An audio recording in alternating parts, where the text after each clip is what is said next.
check your fucking cis privilege. Welcome everyone to the first episode of Tumblrisms. Today we're going to be looking at headmates. Now, before we begin, because there might be a few Tumblrettes who are watching this video, I wanted to try to accommodate your sensitivities by including a trigger warning for you. Sadly, I'm not able to do so. Many of you who know me personally understand the tragedy in my life. My father was murdered with a handgun, and because of that, triggers trigger me, and I can't put a trigger warning in this. It's kind of a catch-22, if you will, which is ironic because he was murdered with a Colt 22. I feel so unburdened now that I've said that, and that the tragedy can be put to rest. Hopefully you'll be understanding and grant me a little leeway. I'm not going to be able to explicitly warn you about all the scary things that might be coming up in the video, but I'm sure you're adult enough to handle it. You just have to grit and bear it, which I know is ableist of me to say. Some people can't grit. They have no teeth, or tongues, or fucking heads. But I think you get what I'm saying. So what exactly is a headmate? I'm sure most of you are probably curious what it is. You probably haven't heard of the term before. And that's completely reasonable. I mean, most people don't encounter crazy on a daily basis, so you're not going to be familiar with what a headmate is. Luckily for us, livingplural.tumblr.com has an FAQ section where they cover all of this. Let's take a look. Let's see what we're getting into here. Now, there are a lot of other terms associated with headmates, multiple systems, multiplicity, plurality. But we're going to try to get to the core of it, and I think this first question really gets to the gist of what it is. Question, what is a multiple system? Answer, it's a group of people sharing the same body while still being individuals with their own personalities and interests. That's interesting. That might sound like something you've heard before. There's another term for it. I believe it's called schizophrenia. Or you might even throw in a little bit of multiple personality disorder or dissociative identity disorder. But that's not what we're talking about. This is different. A living plural is going to educate us. Again, this FAQ is so helpful. Let's look at this question. Are you schizophrenic, bipolar? Answer, some people are, but that doesn't necessarily have to do with being multiple. Oh, alright. So this is something outside of schizophrenia. Interesting. What about this? Do you have multiple personality disorder, dissociative identity disorder? Answer, there are people who have natural multiplicity, and then there are those who have MPD-DID, which is sometimes also called trauma-based multiplicity. So going off of what Living Plural is telling us, is that schizophrenia, multiple personality disorder, or dissociative identity disorder, is a medical condition completely separate from multiple systems, or headmates. And again, a headmate is simply a person occupying your body with you. Now that could be anything, and I do mean anything. That could be a 400-year-old otherkin from the swamps of Louisiana, it could be a 22-year-old transsexual acrobat named Stéphane from France, or it could be a binary star located 300 light years from Earth. You could be a host to anything. Anything could be your headmate. Now, this Living Plural Tumblr is pretty great. I mean, it's got a lot of information for you to sink your teeth into, aside from the FAQ. Like this section, respect please. Oh, well, look at this, multiple etiquette. Here are the do's and don'ts when dealing with a multiple system. All right, let's take a look at a few of their do's and don'ts to try to get an idea of what a plural system, a multiple system, or a headmate is like.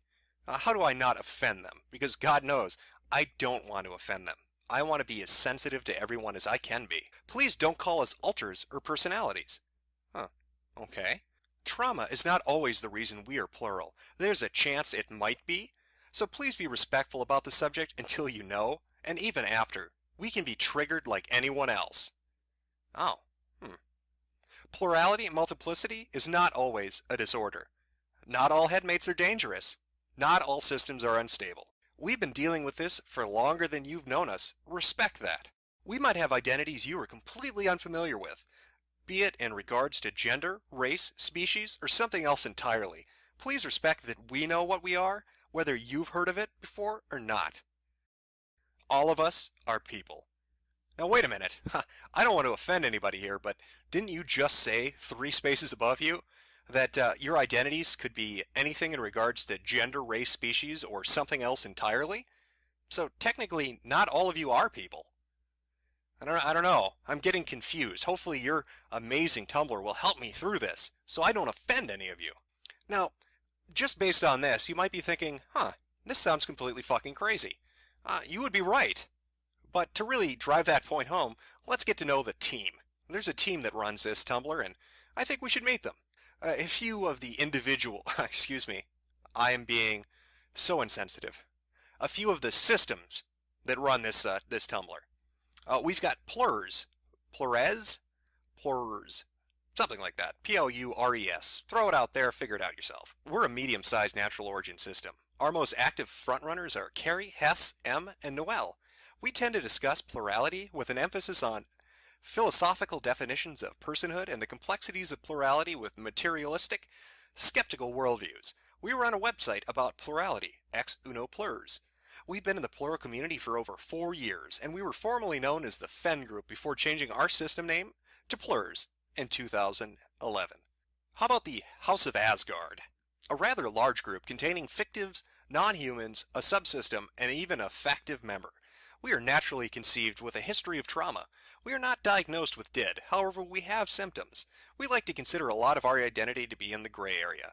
Main fronter is Lucas, non-human canine, male pronouns. You can find a list of all of our members on our About Us page. All aboard the crazy train, next stop, Batshit Central Station. Now, Living Plural isn't the only Tumblr you'll find this on. In fact, Headmates are all over Tumblr. It's got its own little subculture, its own little community built up around it. People support it, and they put it forward as a great and unique lifestyle. And I mean, this is real, right? This is totally legitimate. These aren't people who are just creating something fantastical to try to make their lives a little more interesting because they're either socially isolated or bored or don't have a lot of friends, and so they seek to try to make themselves different or unique by creating something that's truly extraordinary and then acting as if it were real. No, that couldn't possibly be it. No, this is totally legitimate. Let's look at a few of the conversations you'll find around Tumblr regarding this. Here we go. We have one. Somebody asking, why don't you just write a novel instead of pretending there are people in your head? Seems like a reasonable question. The response, wow, this is really rude. I'm not pretending anything, you ableist asshole. My headmates are very real, and for you to act like they're not is just as bad as me saying you're made up or whatever. I get maybe you've probably never been the victim of oppression or bullying, so you don't understand how difficult it is to be part of a multiple system, but you have no idea the prejudice we experience on a day-to-day basis. Get a fucking clue, Sophia. Oh, my heart weeps, Sophia. To have this condition, to deal with a multiple system, my God, the oppression you must face on a daily basis. How horrible. Let's see. What are some other postings related to headmates we might see? We've had the 11th Doctor and a Weeping Angel in our headspace for ages, and they've managed to stay away from each other. But now we've got Loki too, and he keeps trying to get control of the Angel, and the Angel keeps trying to take control of him. It's really wrecking up the space. What should we do? The answer posted is, well, you could try to somehow separate the Angel and Loki by force, locking them somewhere so they don't get near each other. Or you could try kicking one of them out, which isn't the best option, but if that's all you can do, it's a last resort. Followers, any advice? LC Angel. I didn't know these were physical things, tangible items that you could, interact with on a real basis. I mean, maybe they're dancing around the hypothalamus, who knows? Somewhere under the skull, hanging out by the ear canal. Having a frappuccino, getting ready to type on Tumblr. Now, let's look at another one. Since we share a body, is it possible for my headmates to feel my phantom shifts? I'm a non-human as well as a multiple, and they've been telling me they've been feeling my shifts when they've been fronting. I don't know exactly what I'm asking, but I feel like it's something that's not supposed to happen. The answer? It's not uncommon. If I'm close enough to the front when someone else is fronts, they often feet my tail. Lucas, House of Asgard. How utterly unique and special, Lucas. Oh, here's a really good one. I have Jesus as one of my headmates. This is really hard to explain to my religious friends, you don't fucking say, who claim it can't really be Jesus, and they know Jesus better than I do. Any advice? The answer they received? I don't know how religious you are, Anon, but here's my opinion. As both a Christian, I'm a Methodist, and a headmate, explain that this is God working in your life in the way that He thinks is best for you. That God speaks to you, and this is how He does it. He's God. He can speak to you how He chooses, and ask them how they could know Jesus better than you. Will Magneton. Yeah, that's great advice. I can't possibly see that backfiring. Oh, you hear the voice of God? Totally legitimate. I say run with it. Whatever He tells you to do, go and do it. I can't foresee anything bad happening from that advice. Great advice, Will. Now, I feel I'd be remiss if I didn't just show you what the reality of what these people are pretending at is really like. Let's get down to brass tacks. Headmates and multiple systems and plurality is bullshit. It's complete bullshit. Now, schizophrenia and multiple personality disorder and dissociative identity disorder, those are legitimate. So when we have a community like this, it's really disgusting in two different ways. In the first, it's mocking a real thing, and it's doing it in a callous and apathetic way. These people are using it to get attention. They're taking something that's horrible and tragic and people suffer with on a daily basis, and they're treating it like it's a game. And that's just repulsive. There's really no other way to look at it. Can you think of something more disgusting than that? It's hard to fathom. I suppose I could create a fake charity for children with muscular dystrophy and just take the money and go spend it on hookers and coke. That's essentially what they're doing. They're trying to change the conversation. They create this fictionalized idea of what is really happening to certain people, and then they create an entirely new vocabulary and idea around it. So somebody who's really got schizophrenia or some other mental disorder and is fucking suffering is now looked at like, oh, it's not that big a deal. I know this guy on Tumblr who tells me it's a fucking blast. All those voices you hear in your head? That must be awesome. Are they fronting yet? How many headmates do you have? Could you imagine how fucking destructive that would be? If you had schizophrenia and some asshole on Tumblr who thinks they have headmates is having a conversation with you and tries to tell you it's a good thing, that it's not bad, that it's not horrible, that schizophrenia is yay awesome, and that you're just not coping with it right, maybe you should blog about it? Now that again, that's one reason it's fucking repulsive. The other reason, and this kind of ties back into that religious post, is there are really people who have horrible fucking conditions. And so when they somehow get onto fucking Tumblr, and they're talking to these retards who believe in headmates, and they tell somebody who really has schizophrenia and is fucking having auditory hallucinations that they are legitimately hearing the voice of God, and they should do what that voice tells them, can you fucking imagine the havoc that person is going to wreak? Oh, I don't need to take my meds today. Some guy told me it's totally Jesus. Yeah, your friends are telling you it's not Jesus because you're fucking crazy. Now, these people like to play pretend. What is it really like? I mean, what are these diseases that they like to play pretend about actually like? Well, take a look. I know how to angle myself with the rest of the men, do you see? That's why I did that to Sue. That's why I did that to Aunt Ethel, you know.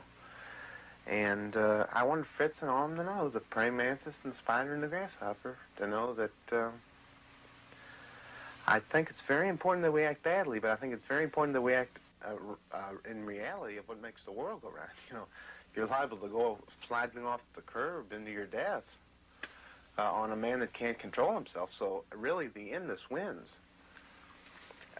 whether it's no or yes. So I think bulk sometimes wins. In some of the cases, you know, the very agile cases, the bulk wins. But I think the most important thing the devil can do is to self-sacrifice and coordinate the Kmart walk so pleasure can be evened out. Now that gentleman's name is Bob. That was from an HBO documentary about schizophrenia. You can see how disjointed his conversation is. He has to live with his parents. His life is so fucked up over his condition, even with treatment, that he can't really function on a day-to-day life. This was an academic, somebody who was in debate, who had a high intellect, who was into, different kinds of sports, and it was completely cut off at the knees for him. This isn't some great thing, this isn't some grandiose thing for him. He doesn't blog about how fucking fun it is. He doesn't talk about the voices he hears as headmates. It has ruined his life. Let's take a look at another example. I get to the point where I don't want to live anymore because the mental process of the mind takes over. When I think I'm doing good for a while, something mental takes over, and it scares me. When's the last time you felt good? I don't remember. It's killing me. It's keeping me from having a boyfriend, keeping me from driving. It's killing me. I just believe if somebody's been suffering years ago, they should take an OD and die, because psychologically they may not want to take the OD, but to get out of their misery, they might. They fight it every night. And every day he's always fighting with me. Michael's always fighting with me. Drop Dead, Geek, retarded bitch. Oh, Now, what she's saying is pretty accurate. A lot of people who have these conditions, the real conditions, kill themselves. It's not a fucking game. The suicide rate is anywhere from 30 to 50% from somebody with like something like full-blown schizophrenia, and they vary obviously country to country and year to year. But it's a serious thing. I mean, she, is talking about suicidal ideation and about the voices she hears. Now, when these people talking about headmates are writing and blogging about how fantastic this is, and they're talking about, oh, so-and-so is fronting and we're having conversations and they're fighting with each other, they make it sound like it's fun or like it's two people in a room having a conversation.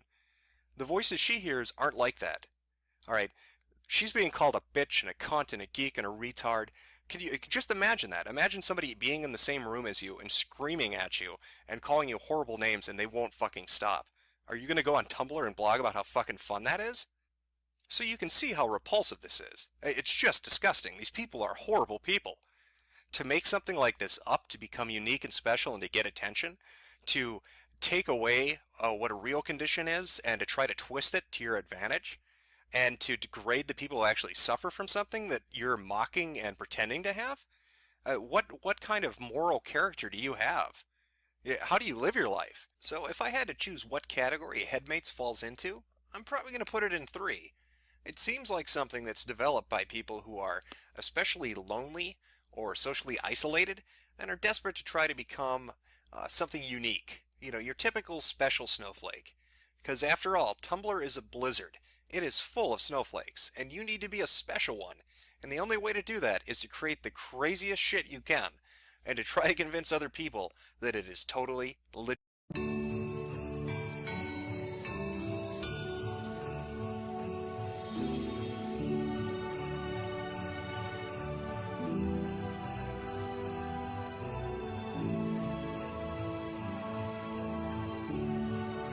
Checking your privilege every single day and thinking about racism the way that our young black men in our community have to think about it, you are not doing it right. Welcome one and all to this second episode of Tumblerisms. Today we've got quite the treat for you. We're going to be taking a look at the phenomenon known as thin privilege on Tumblr. Now, you may have heard other terms used in relation to this, maybe even interchangeably, things like body positivity or fat acceptance. The thing to keep in mind, though, is we're specifically going to be looking at thin privilege. Now, there are vague definitions that separate all of these, and I wouldn't expect anybody to really know it. But what exactly are we looking at? What is thin privilege? Luckily for us, there's a very well-known Tumblr that deals with this. That's one of the main reasons why we're sticking to thin privilege. Chances are, if you've been on 4chan or Reddit or a host of other forums, you've seen different postings or screen caps or quotes from this specific Tumblr. It is the mecca when it comes to fat and crazy on Tumblr. Well, hell, it is the mecca when it comes to obese insanity on the internet, period. However, before we get into that, before we jump headfirst into that, let's back up a little bit and kind of look at the people we're talking about. Because we're going into a crazy world here of really, really overweight people who, for the most part, don't think there's anything wrong with that. In fact, that's what all those terms are: body positivity, fat acceptance, thin privilege. When you get down to brass tacks, what these people think, the idea that they have in their head, the philosophy they live their life by, is that, morbidly obese people aren't sick or unhealthy.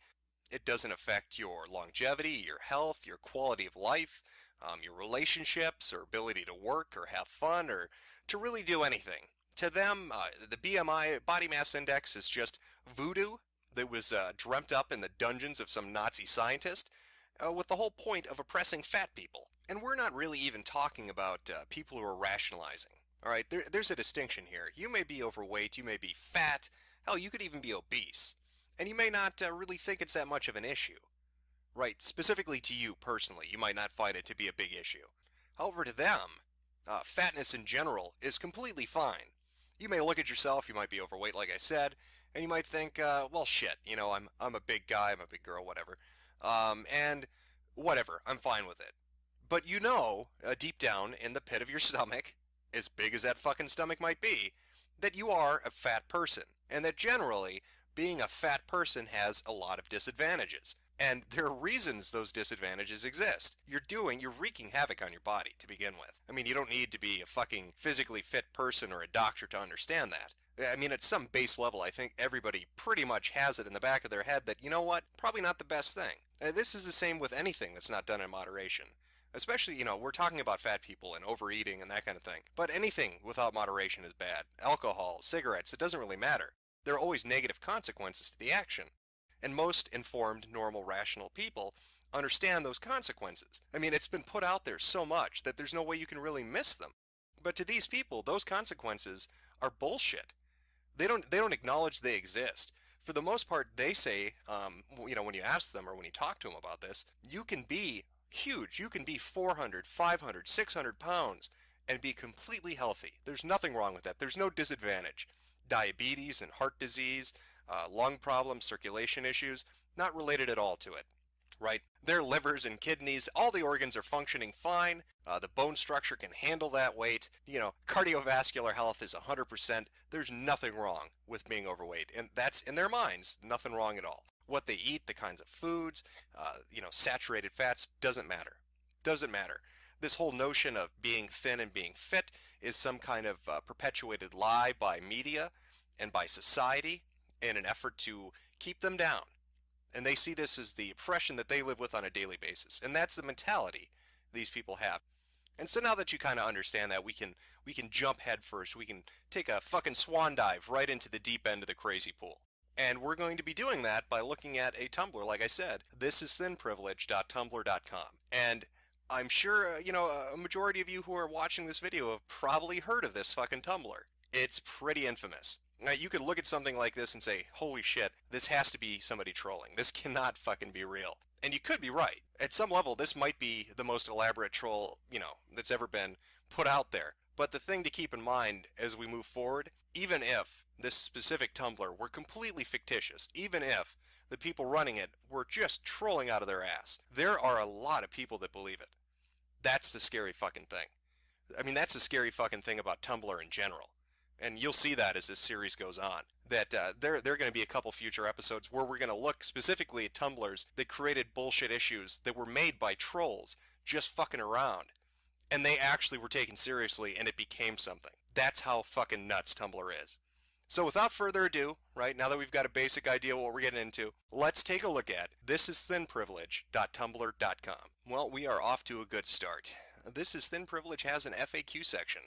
As you know, I don't like to be uninformed, and an FAQ section is great. It helps me check that privilege to make sure I don't hurt any special snowflakes and make them melt. So let's pop in here and see what we have. Number 2 seems interesting. What is thin privilege?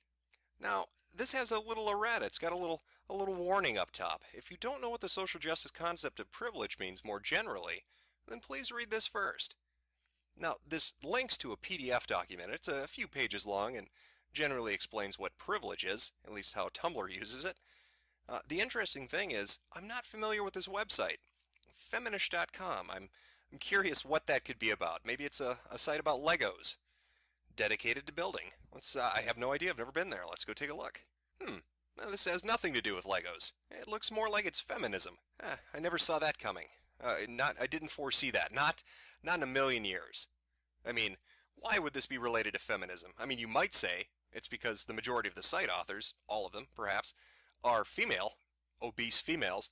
But not me. I didn't know that. So this is a shock to me. Anyway, back to what is thin privilege. Thin privilege systematically reduces each of us to our dress size, hip measurement, and waist size, then grants favors, opportunities, or simple lack of punishment when the numbers are low enough. Thin privilege exists no matter how it's won, no matter whether the thin person wants privilege or not, no matter how much a fat person wishes they had access to those privileges as a result of their own good behavior, character, or health. So to sum up, if you're thin, you have privilege. There's nothing you can do to get rid of it. You can never absolve yourself of it. You're born into it. It's sort of like the left's idea of original sin. Any form of privilege really falls into that definition. You'll never shake yourself free of it. And that's exactly how it's used on this Tumblr. Let's see if there's more information. Maybe I'm reading too much into this. Oh, here's one. Where's the line between skinny and fat, or who has thin privilege? Thin privilege exists on a spectrum and can be experienced contextually. The spectrum part means that though Susie might be fat, she could have more thin privilege than fatter Georgia and less thin privilege than thinner Maria.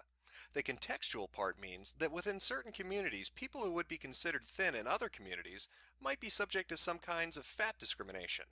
The way to think of it is that if you have access to something now that a fatter you wouldn't have access to, or if you're not subject to a form of discrimination a fatter you would be subject to, you probably have thin privilege.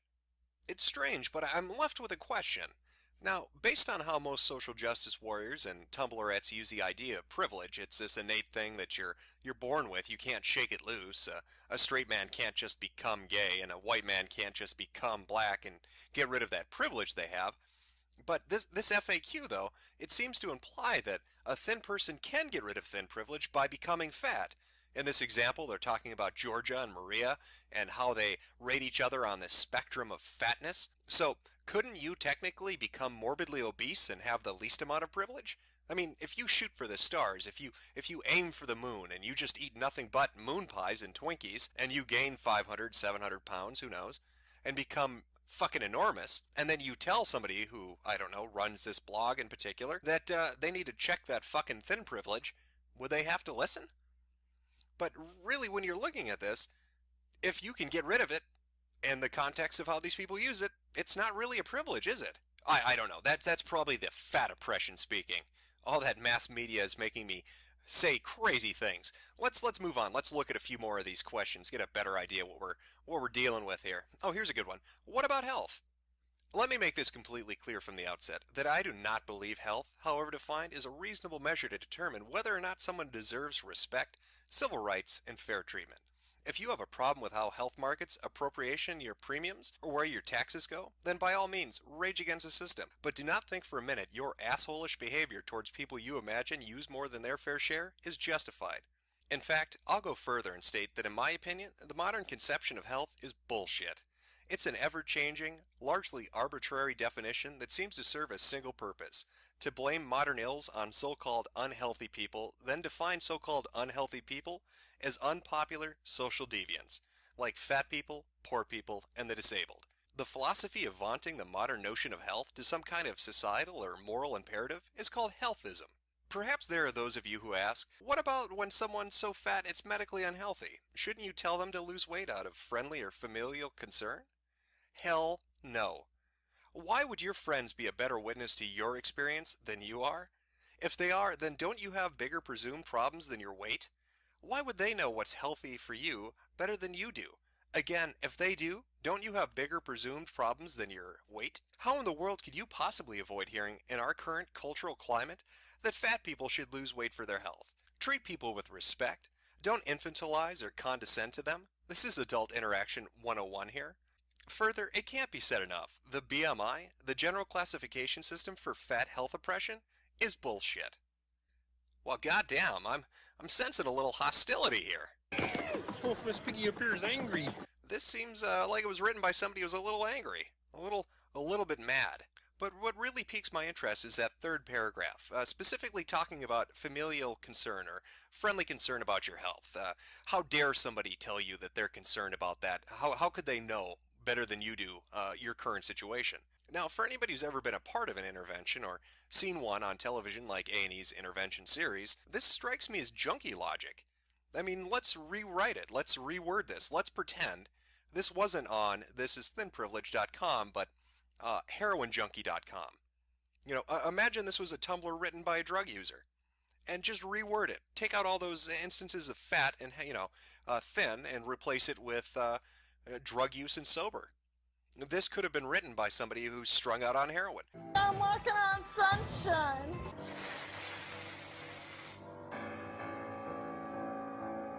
I wish I had a father.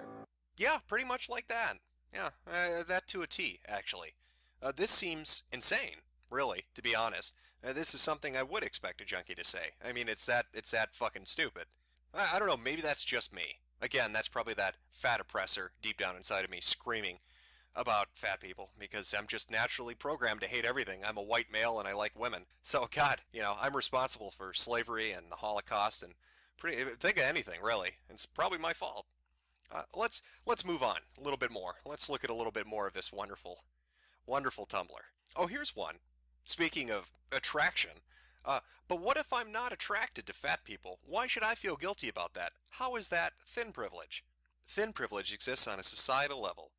When people, mainly women, are being seen in aggregate as less worthwhile dating and marriage material than thin people, being rejected for daring to be fat is fat discrimination, and hence being seen as better dating material by virtue of being thin is thin privilege.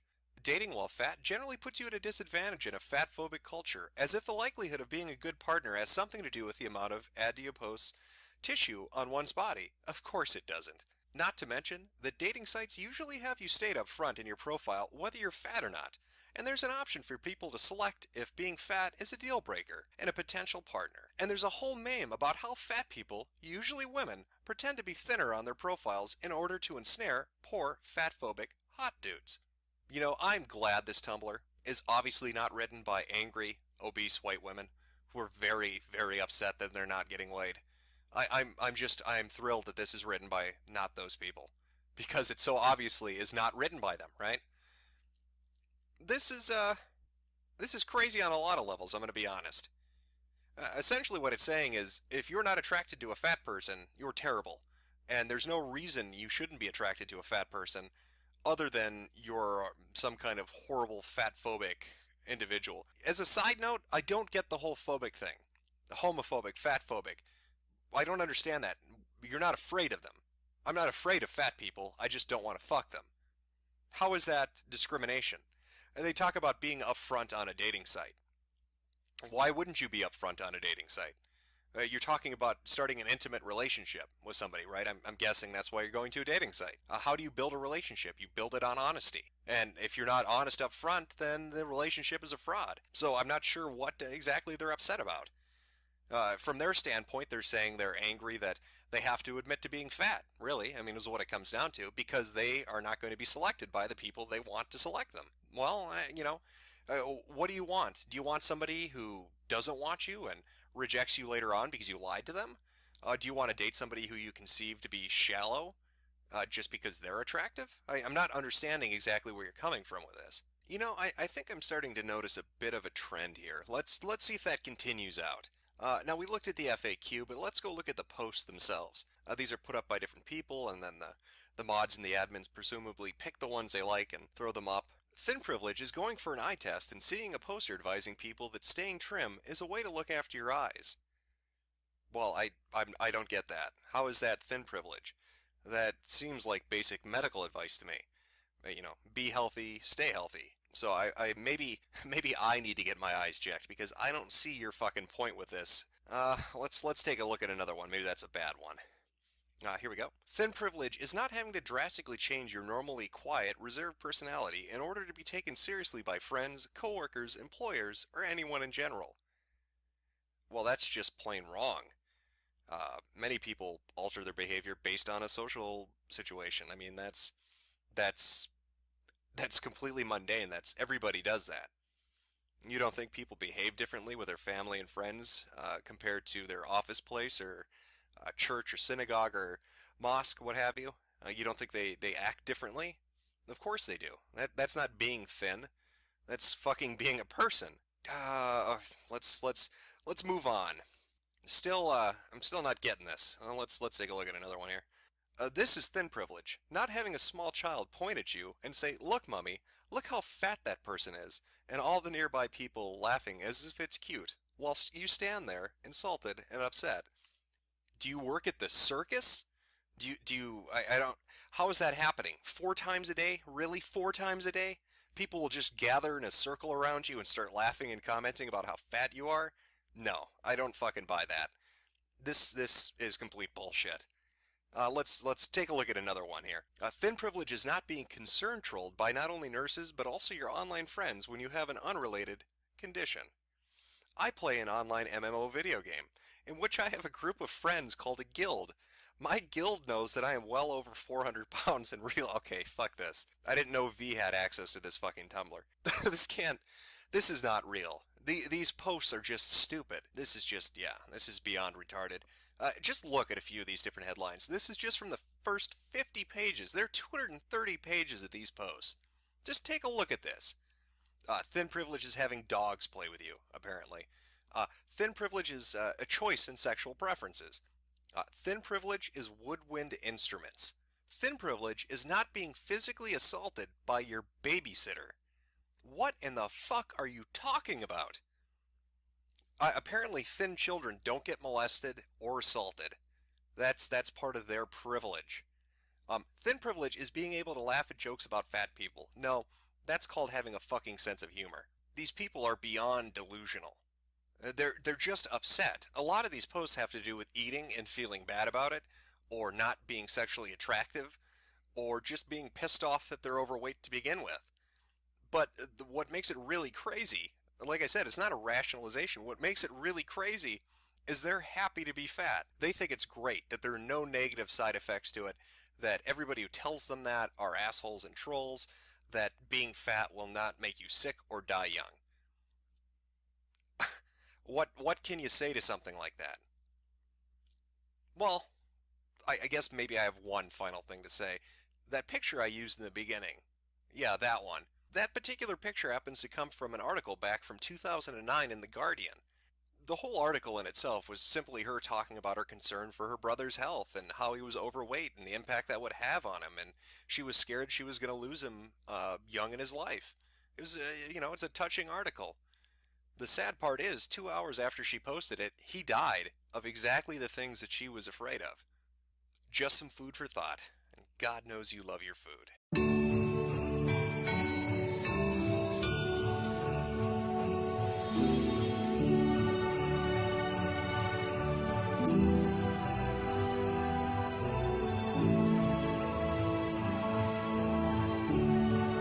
Morning, Conky. What's today's secret word?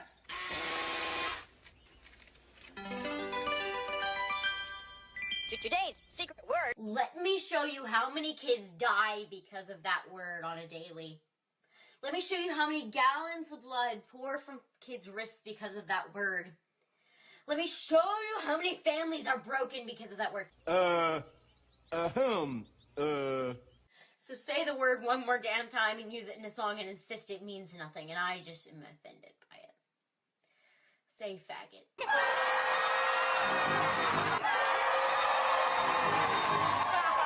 Great work, everybody. Hello everyone, and welcome to the third episode of Tumblerisms. Apologies about the extended break, the brief hiatus, if you will, between the last episode and this one. Going forward, I'm looking to try to do a bi-monthly, maybe even a weekly thing with this particular video series. And what can I say, a hectic schedule.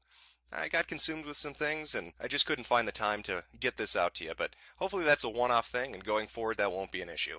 Fingers crossed. But enough of that. We're not here to talk about video scheduling. We are here to talk about Tumblr. And boy, do we have something spectacular today. We are talking about cis scum. And if you don't know what that is, it's probably because you are one. You disgusting heterosexual dog. Now, generally, these Tumblr terms seem to stay within the sphere of Tumblr, or at least within the sphere of social justice warriors. You may see a little bit of it on, Reddit, perhaps, SRS, a little bit. But for the most part, you're not going to encounter it too much outside of the realm of Tumblr. This is a different story. This particular thing, this prefix of suffering that has been, given out so kindly by the special snowflake community to normal people, is starting to find itself everywhere. You might even run across it in a few sociology courses in college. You never know. You never know. Luckily, we have a Tumblr, as usual, to guide us through this journey of exploration and learning, and it's called dearcispeople.tumblr.com. I say let's jump in. Let's take a look at this and find out how to be more sensitive and better people. Well, it looks like our luck is holding up, as with the previous two Tumblrs we visited, this one happens to have an About section, where it sort of lays the groundwork for everybody who's visiting to kind of understand exactly how this community works. So let's take a look at that. Dear Cis People is a place for trans people to send an anonymous message to the cis population as a whole. It is meant to be a means of opening a communication line from people who are often silenced, either inadvertently or otherwise. Submit whatever you want, but while honest anger will come through, a small amount of discretion for certain things has been given to the admin. Control has been handed over to Amy, a trans woman / former EMT / LGBT activist. All messages are anonymous, because everyone needs a safe place to vent. Mecca Smith. Well, Allah Akbar, Mecca. I think you've said it for everybody. Everybody does need a safe place to vent, and it looks like this is a community for trans people to vent about cis people. Now, if you're confused, what is a cis person? I think you'll start to get an idea of it as we go through these postings. Now, if you watch the other two Tumblerism videos, you know that I like to get a feel for the people running this. Before we get into the Tumblr, before we see the community itself, let's see who set it up. Right? We read the About section, and it's got some ground rules. There are other things there too, like, don't make death threats or post people's personal information. Very blasé, very basic things that you would expect to find on any community on the internet, really. But let's see who these co-admins are, because it says co-admin Tumblr 1 and co-admin Tumblr 2.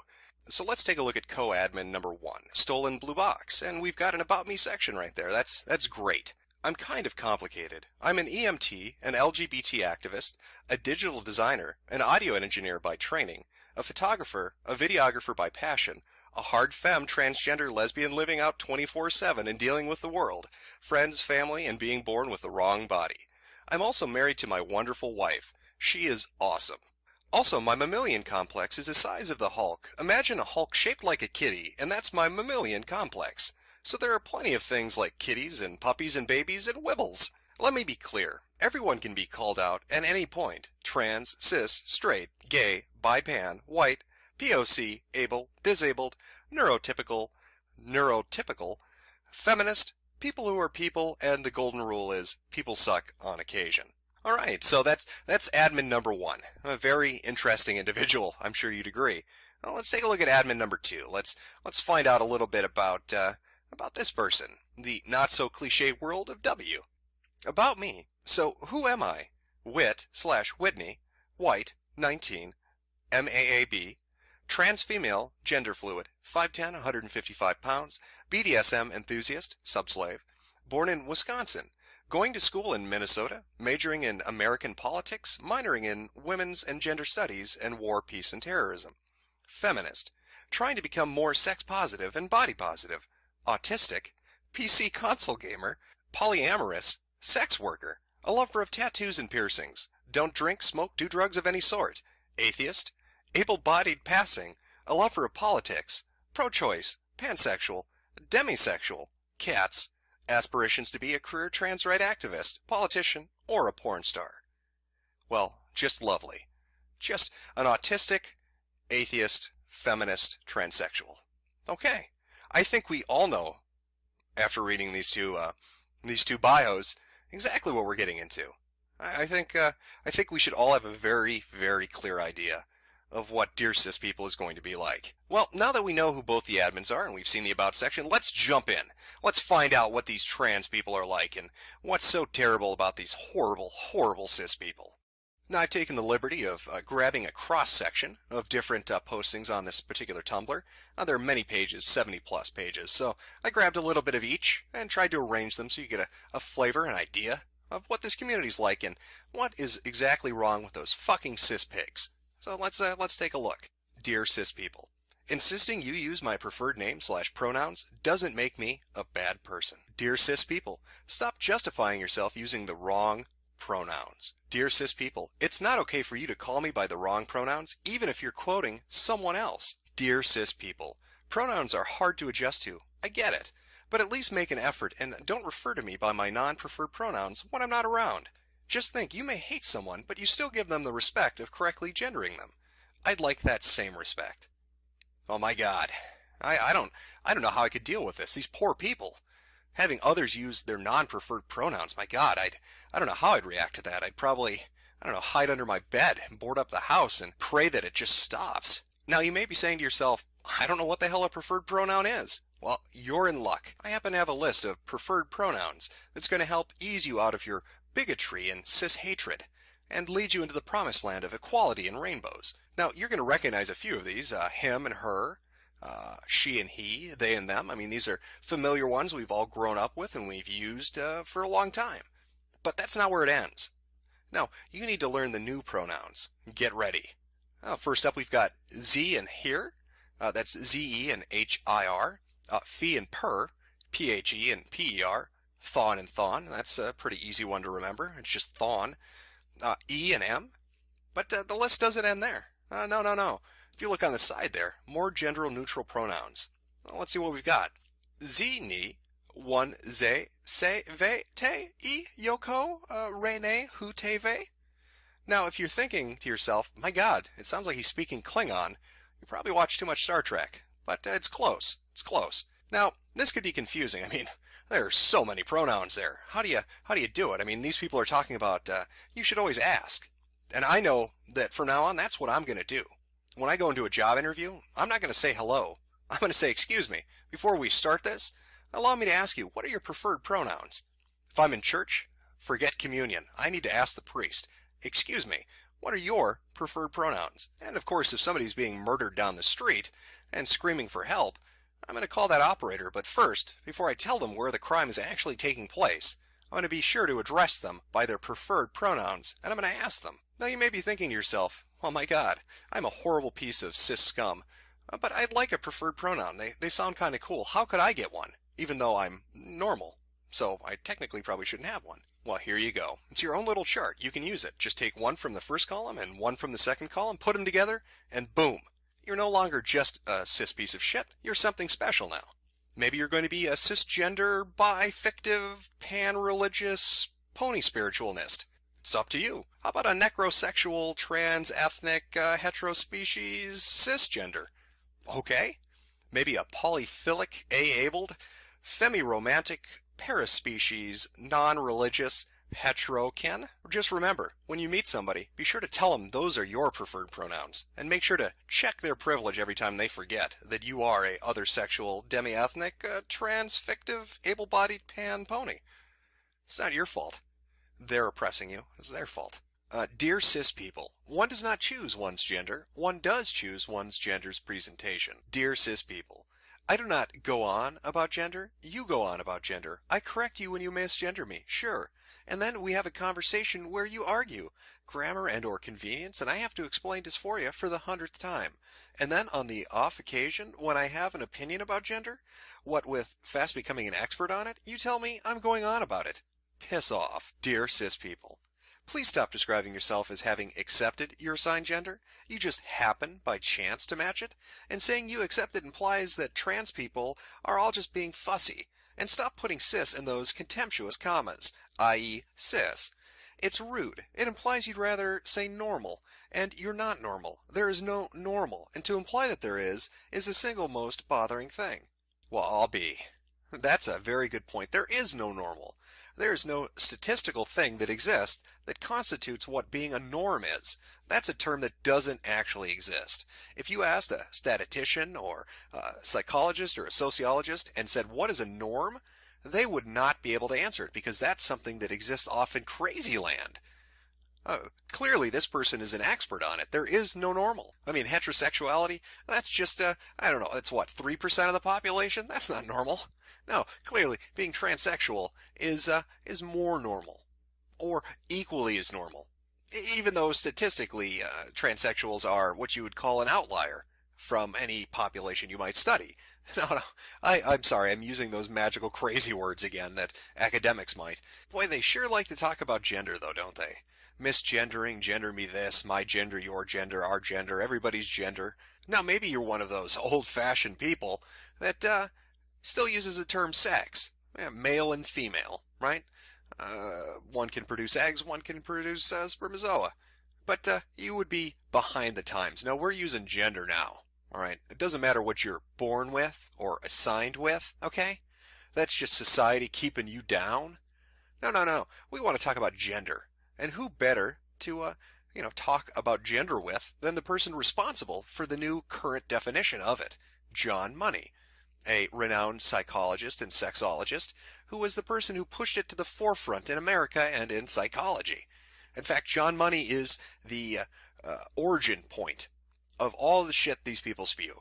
So what's John Money like? He must be a great individual, a very learned man who's very tolerant and accepting and academically sound, right? I mean, that has to be the individual that's decided to create this division between sex and gender and spin it off into these wonderful things all these Tumblrs like to talk about. Well, if you were to, I don't know, take a moment to look him up on Wikipedia, you might find a strange little link going to somebody called David Raymer. I don't know who that is.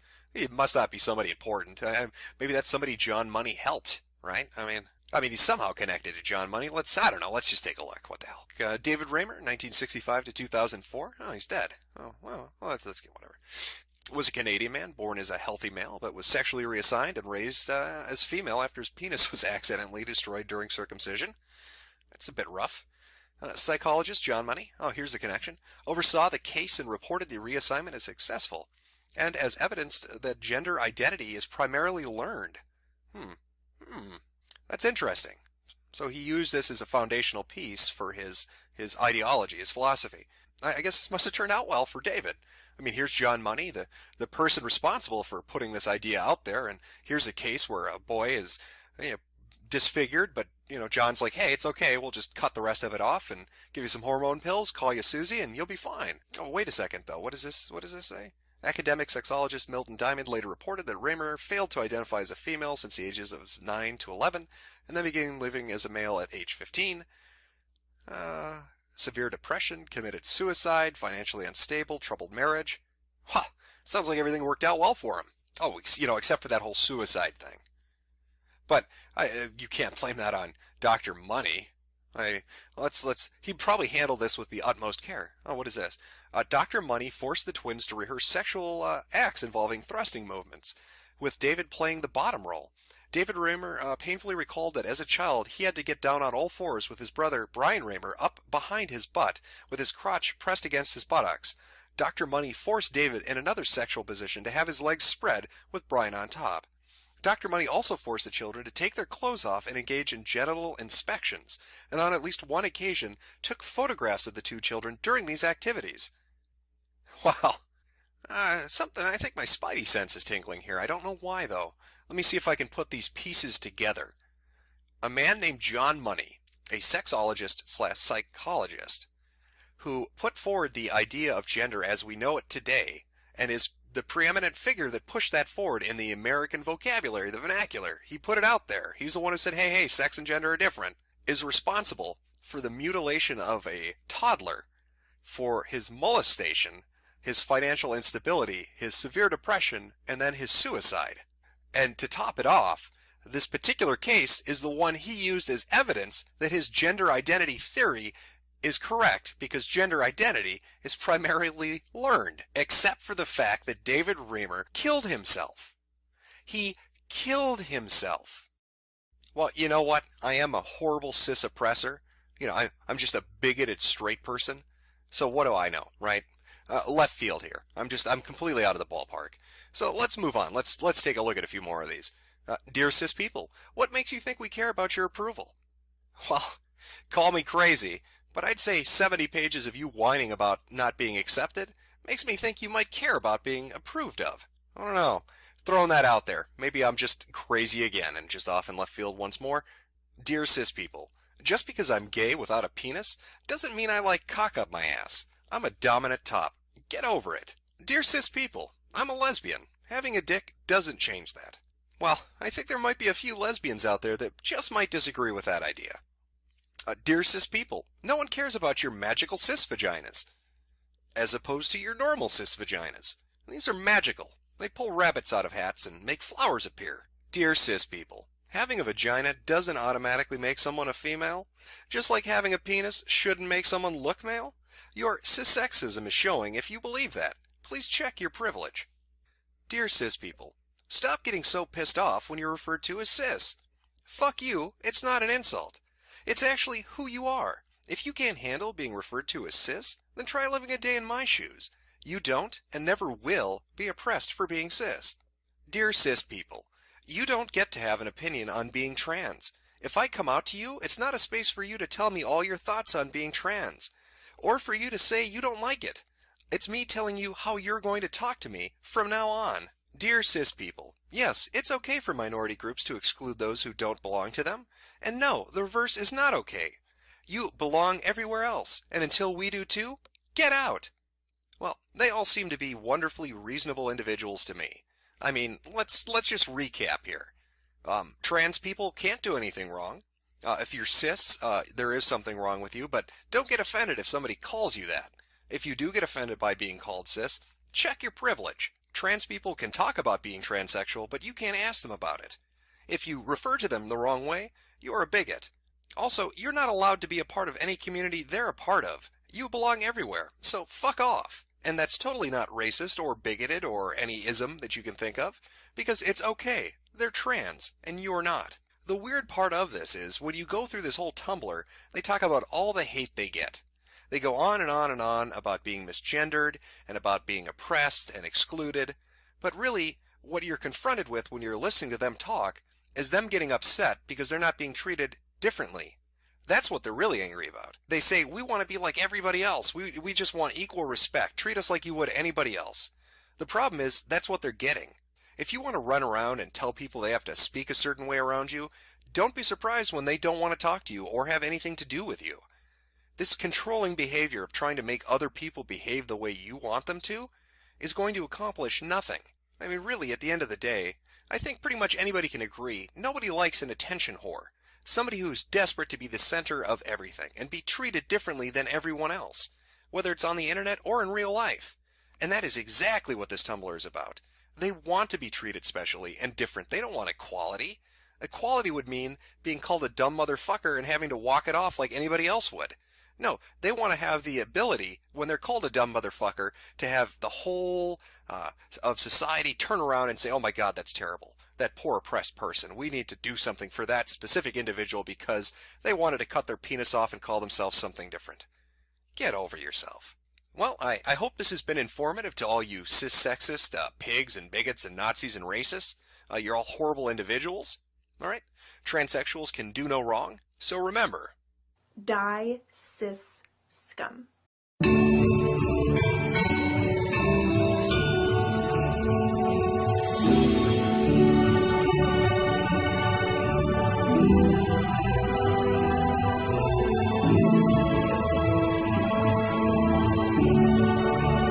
What do you mean we're lucky to be white? It's not luck, it's privilege. And it indeed is my privilege to welcome you all back to the fourth installment of Tumblerisms, as we venture once more into that far-off wilderness, that land of 1,000 hug boxes. Today we're going to be looking at a very interesting concept. White privilege is the Tumblerism that we'll be looking at. Now let me preface this video ahead of time by talking directly to the Caucasians in the audience. You might want to just turn this video off, White Devil. I don't think you can handle the truth that's coming your way. Now, myself as a white man, to prepare for this sacrosanct minority sanctuary that we'll be taking a look at, I needed to purify myself and get rid of the inherent evilness of my whiteness. So I stood in front of a mirror and flogged myself while repeating the mantra that I am of course responsible for all the poverty in the world and all the illness and war. Every rape is of course my fault. Any persecution which happens, regardless of who it's between, is of course my fault because I am white. And being white is not only horrible, but it's a privilege. So we're going to learn more about that. Let's jump in, okay? Let's take a look at white privilege.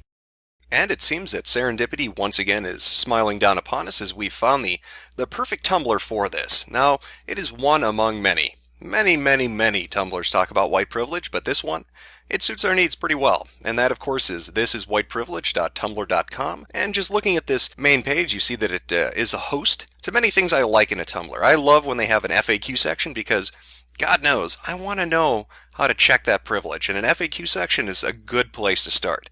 It also introduces us to the mods and admins of the site. And I kind of like to know who runs the show. I like to know a little bit about the people behind the scenes. I want to pull back that curtain and get a look at the wizard, if you know what I mean. And right off the bat, it's got a nice little blurb for us before we even get to anything else. White privilege is hard for white people to see, so consider this a compilation album of white privilege's greatest hits. Submit your example. All flavors of people welcome, but we don't serve vanilla at this yogurt shop. Modded by A Naked Sushi, Several Chains, and admin by Dion the Socialist. This website proudly sits at the black kids table. Well, I have good feelings about this. There is no better way to learn about white privilege than from a socialist and a weeaboo. Now, sadly, as you can see, Several Chains and A Naked Sushi don't really have a lot of information on their Tumblr. Neither really have a biographical area to look at. They don't really talk about themselves. There are a few postings here or there on Several Chains. There are, a few reblogs. And a naked sushi or a chauvinist sushi, when you get to the actual Tumblr itself, has a few links to articles, but again, it's pretty sparse. There's not a lot of background details. Now, Dion the Socialist, on the other hand, does seem to have a little bit more information on his. But it's a very tiny blurb. You can see it in the upper right-hand corner there. I am the best blogger on the internet. My hashtag #NaNoWriMo project is called Asleep at the Controls, and it is a defense of our generation and a love letter to technology that shapes it. Read excerpts from it under my hashtag #NaNoWriMo tag. And then, as you can see, he uses his Tumblr. Obviously, he reblogs a few things and posts from Facebook and his Twitter account, making sure to, of course, blur out his name. But again, there's not a lot of stuff here. This is kind of disappointing. Usually, I'm accustomed to kind of finding out who runs this, but these three people don't really share a lot. Now, the interesting thing is this links, or it says it's associated with, the Black Kids table, which was a website. Now, when I went to take a look for the website itself, there was nothing there. So I'm not sure if that means that the website is now closed, or if they, lapsed on payments for it and so it got taken back, but it really is just talking about selling domains. And I don't think that's probably what it originally was for. Luckily, you can find a little bit of the history on it on their Facebook page. That's still up, and it does link to a few of the older stories that I think were hosted on the website itself, but again, there's not a ton of stuff. It seems to be kind of abandoned, or not used as much anymore, I guess. So sadly, we don't really have a feeling for who's running it, but you know what, that's okay. We can go look at the FAQs, because that's going to help us. Let's get a feeling for what this Tumblr's about. What exactly is the point of this blog? To compile 1 bajillion examples of white privilege. You're making racism worse by acknowledging race, We're all a part of the human race. Race is a social construct. It is often used as a motivation for murder, genocide, war, and other terrible things. Those things happen because this country has been avoiding having a serious discussion on race. Let's all sit down, be adults, and stop pretending there isn't a problem. I'm white, and I love this blog, but the language you use seems so hostile and alienating. Why do you do that?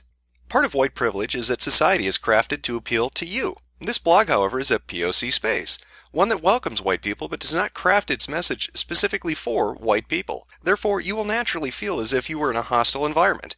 You will naturally feel alien. That's a part of being an ally. Confronting your white privilege, a gift you receive from white supremacy through the deaths of millions of people of color throughout the years, should make you feel pretty damn shitty. If you feel bad, it just means you're taking the first important step. Okay, so we have kind of a general idea of what we're dealing with here. This isn't specifically crafted for white people per se, but more a place for POC, or people of color, to bitch about white people. And if you look a little further down the FAQ, you'll see this, and it says, how can white people fight the white supremacy? And it links you to 2 different things. So let's pop over and just take a glance at what that is. Now that leads us over to another Tumblr. I don't know if that's associated. Earlier it said that this was run by 4 black people with attitudes and a way with words. And if you noticed at the beginning, we only saw 3 people, and this is a 4th. Maybe this is the 4th person they were talking about. So it's a blog post, or an essay, really, however you want to look at it. But let's take a look at a little bit of it and kind of see what they're talking about.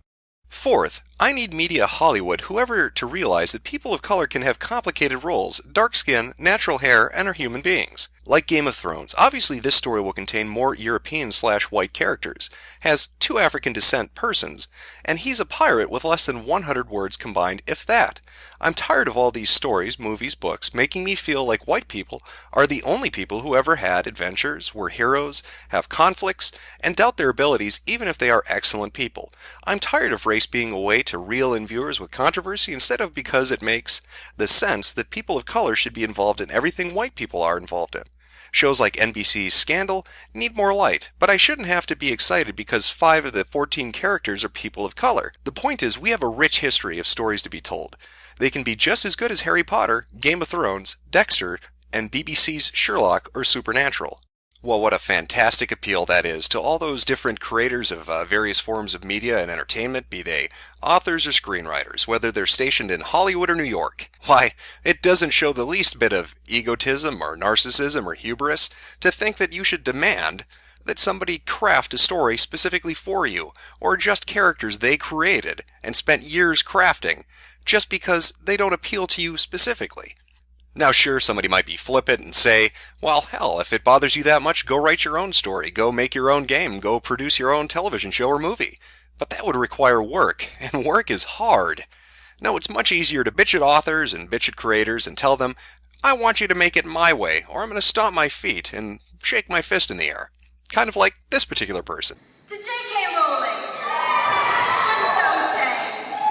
When you put me in your books, millions of Asian girls across America rejoiced. Finally, a potential Halloween costume that wasn't a geisha or Mulan. I mean, what's not to love about me? I'm everybody's favorite character. I totally get to fight tons of Death Eaters and have a great sense of humor and am full of complex emotions. Oh, wait! That's the version of Harry Potter where I'm not fucking worthless. Yes, that is exactly as dumb as it sounds. And the funny thing is, Rachel and her Def Jam poetry will be forgotten in 20 years, whereas J.K. Rowling won't be. Fifth, white people realizing money is a part of privilege in a very real way. Let's see white people refuse their inheritance and give it to the Dream Organization or Black Youth, or other self-development organizations run by people of color. Find the families of your ancestors and pay reparations to children of laborers. Rebuild places like Newark, New Jersey, where race riots are still historically visible, and broken down / fire-damaged buildings, and not gentrify them like white people are doing now. Go to schools where white people aren't the overwhelming majority in both the classrooms and faculty rooms, and see how different your education turns out. Well, hey now, see, we're learning things. I did not know that the best way to get rid of privilege was by giving black people money. Why, if I knew that, I'd just empty my bank account, and then I'd be guilt-free. It's kind of like confession in church. If you want to get rid of those sins, you got to see the priest. If you want to get rid of that white privilege, go give Jamal $25. Why, I don't see anything nefarious about that at all. Not a thing. Well, I think we have a good idea of what's waiting for us now that we've looked at the FAQ and met the people running the site and read a little bit about their philosophy. Now, just before we get started, I just want to say this is a really large Tumblr, and it has a ton of posts. I believe 240, 250 pages of them. It's one of the biggest I've seen yet. So for the sake of brevity and my own sanity, the cross-section we're going to be dealing with is about the first 20 or so pages. But believe me, there's a treasure trove of postings to read on this fucking Tumblr. And here's our first posting. It looks like an image macro. White people nutritional facts. Appropriation, 250 grams. Privilege, 250 grams. This doesn't sound very nutritional. Not sure a citizen would want to eat this. Belief in post-racial society. Superiority complex, that's 300 grams. That's pretty large. Culture, 0 grams. That's interesting. Entitlement, gentrification, genocide. Can't forget the genocide. It's part of a balanced meal. Need to use the N-word. N-word, I'm not sure what they're talking about. Maybe it's astronomy related? Neptune? I'm drawing a blank. I'm going to have to come back to that, I think.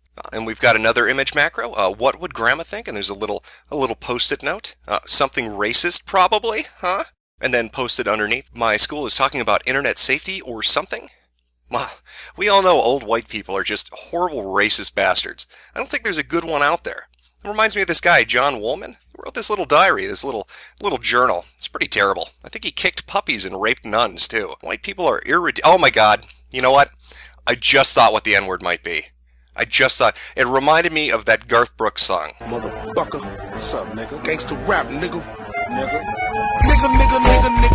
Nigga. I'm 100% nigga. Nigga. I'm 200% nigga. Nigga. Why do police hate niggas? Nigga. They hate us 'cause our dicks is bigger. Anonymous asked, racism is racism. Hating people for being white actually does happen, and it doesn't make anything better. In that same way, heterophobia exists too, and I can say I'm actually pretty ashamed that I used to think like that. People are people and should be judged on their actions, wouldn't you agree? The response? Please get back to me about that reverse racism and heterophobia when people start being murdered because they are white cis shits. So, I mean, social justice Wario is pretty great. Now we have another one in a similar vein. List of white people who have been killed based on stereotypes. And as you can see, that's the list. The punchline, as it were. There's no list at all because white people aren't murdered for being white. It just doesn't happen. Again, we have a sort of similar one. So few words asked. We don't talk about Irish people on here because that would mean admitting that white is not a gateway to a perfect life. And I mean, that would dismantle our entire victim complex. Like, this is why people don't take this blog seriously. But I know how this works. You don't actually want to show me anything or change anything. You just want to play the victim, so that works great for you. Educate yourself. Oh my god, stop oppressing me by asking me to put facts into my beliefs. I mean, come on. Slow clap. When did we say white people have a perfect life? Like, a bunch of you come in here, you get scared, you feel attacked, and I understand that. But you guys never try to understand what I'm saying. CS. Colworth asked, what about white countries that never had colonies? I'm not Googling this shit just because you're lazy and don't have an answer to anything that challenges you. Response? And you're lazy for not looking it up. Damn son, I ain't your teacher, nor your mom. I'm a fucking stranger who don't owe you shit. White people are really upset today. Whoa, a stranger on the internet won't do what I want them to do. I'm going to insult them and think they're so juvenile that they'll have to do what I want. Brilliant. CS. Below that, there was another one similar again.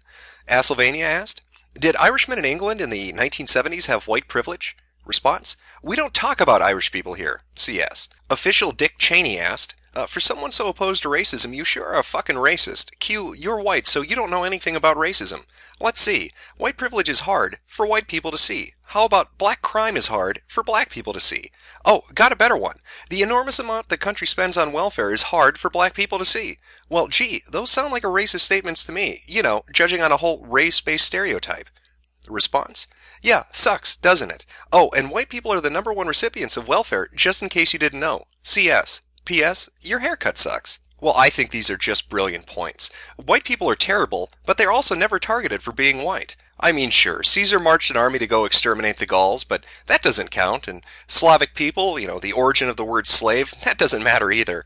You know, who cares about them? You could debate Jews, whether they're white or not, and the official and unofficial numbers regarding the Holocaust, but we don't want to talk about that. Irish people? Not even going to mention them. No, that would be too inconvenient and difficult to talk about. Clearly, white people are never oppressed. Just don't ever go to South Africa and try to run a farm. You'll get raped, beaten, and have your children lit on fire. Again, not going to talk about it because that's uncomfortable. I also like the fact-based analysis of welfare recipients in the U.S. that CS did here. Granted, he didn't mention population sizes, but again, that's inconvenient, just like those Gauls, Slavs, Jews, Irish, and South African farmers. But of course, those are old examples. I mean, the majority don't happen nowadays. White people are impervious to harassment for being white or for being targeted for being white. I don't know where that idea comes from. I think CS is an intelligent individual. I mean, this kid obviously was making this up, Aaron Dugmore. What a little liar. You know, the 9-year-old that hung himself because he was bullied for being white. That doesn't happen. And thank God another Tumblr was around to explain it all to us, as you can see here. This is problematic. Racism is not a thing against white people. Racism is power plus prejudice. What happened to him might have been horrible. It might have been highly prejudiced, but it was not racist. It is not your place as white people to attempt to define what is racist and what isn't. Please spare us your white tears. Well, I'll be sure to tell Aaron Dugmore's mother to try to spare her white tears so it doesn't offend you as her 9-year-old son swings from the rafters. You disgusting fucking pieces of shit. Number 1613. White privilege is having a normal last name. White privilege is not having others snub your family name simply because they can't pronounce it. Your ignorance doesn't make my culture wrong. Well, I agree. And to all the white people out there, remember, the dash be silent, yo.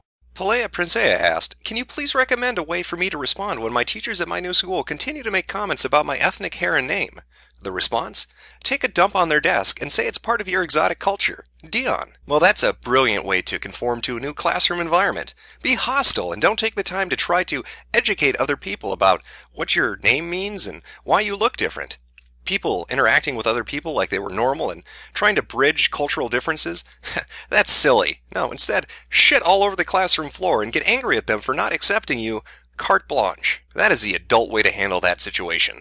Number 1615. White privilege is your white boyfriend continually refusing to acknowledge your race no matter how much you tell him it's important to you. White privilege is your white boyfriend trying to give you a colorblind excuse and say that all he sees is a human being, instead of trying to understand that you are a member of a race and how it affects you. Mod note. Why the hell are you still with him? I agree. You should definitely dump the person who loves you and is trying to see you as a human being and not a member of some separate group. Why, that's just ridiculous. No, it's more important that you identify as black and segregate yourself off from anybody who might be different from you. That's not an unreasonable thing to do. So here's a question, because I've seen arguments like the following all over Tumblr, and I just thought maybe I could have this explained to me. If somebody has a fetish for black women, they're called a racist for exoticizing her. If somebody isn't attracted to a black woman, they're called a racist for being exclusive. If somebody is attracted to somebody regardless of the race, they're erasing their identity. So what's the right way to play the game? Response? This isn't a game. Take a step back, realize what you just said. People have a fetish for shoes, for whips, for foods. These are objects. People are not objects. There's a difference between liking someone and objectifying them. I'm offended that you would even suggest they're the same. And don't put fucking quotes on terms you don't like. When someone is attracted to somebody regardless of race, this is not the same as saying they're colorblind, which is saying you don't see race. How fucking hard is it for people to view black women as people? Shit. Love me for me. Being black is part of me, but don't just love me because I'm black. It's not that hard. CS. Well, Vagrant Constellations, let me answer that question for you. The only way to win this game is not to play at all. I recommend tic-tac-toe, or dating Asian women. God, Asian women are just perfect. Several whites unfollowed us for a recent post we made about not wanting their voices here. We'd like to thank those white people and invite any other fair-weather white allies to unfollow them out the door. If you can't stand the thought of POC space where your voice is not welcome, you are not our ally. You are much too self-involved for this, and you are wasting your time and ours by pretending to be an ally. Dion. Reminder, white people are free to follow this blog and reblog from it, as long as their intentions are good, but we really don't want to hear from you no matter what you have to say. We don't care if it's a compliment, a thank you, an apology, or an innocent question. This blog is a space for POC. The moment you enter it, you will be treated with the utmost hostility, because we don't want your voice here in any capacity. Dion. Well, Dion, who wouldn't want to be your ally? It sounds like your side is the best side. I love to join a team that disregards my opinion and hates me just for the fact that I exist. That's somebody I want to back. That's somebody I want to march behind. You know, it's strange. This Dion person seems somewhat hostile towards people who come to this particular Tumblr. But again, I don't really know much about him. I just wish I could find out more about who Dion is. Oh, wait a second. What's this? It's a tweet from Tim Weiss. And well, somebody responding named Dion, and the picture looks just like the other picture from the Facebook posting on his original Tumblr account. Could it really be Dion? I don't know. Let's follow that up. Let me take a look at the Twitter account. I think this might be the individual. Maybe we can learn a little bit more about Dion and see how we can best be his ally. Let's see. Writer, blogger, journalism teacher. That's interesting. What is this? Oh, it says down a little further down the way. I really want to be an admissions counselor. I really think that's the path for me, traveling and helping kids go to college. And he tweeted that on the 18th of November 2013. You know, I find that somewhat interesting, that Dion wants to, 1, be a teacher in college, and 2, be in charge of admissions and who gets to go into college. You know, I remember I used to have this philosophy professor, and he liked to do thought experiments. He said it really helped you try to evaluate something or look at something from every possible angle to really try to get a grasp of it. So let's try a thought experiment. Let's do a little role reversal. Let's say, instead of thisiswhiteprivilege.com, this particular Tumblr was called, I don't know, Jumpin' Jack Jigaboos. You know? And every post on there was about how horrible black people are. How black people are criminals and welfare recipients, how they're violent and they rape and they steal, and how anybody who has a different opinion other than that can't talk, and if a black person tried to come to that particular Tumblr, they'd be told to go away. And then, again, for the sake of argument and following our thought experiment, let's say we found out that the person who ran Jack Jumpin' Jigaboos just happened to be a college professor, a white college professor. And he was in charge of, well, a journalism class and admissions. Now, ask yourself, would that person have a bias that might interfere with their ability to conduct their job in an unbiased way? I don't know. But again, it's not my place to speak as an ally.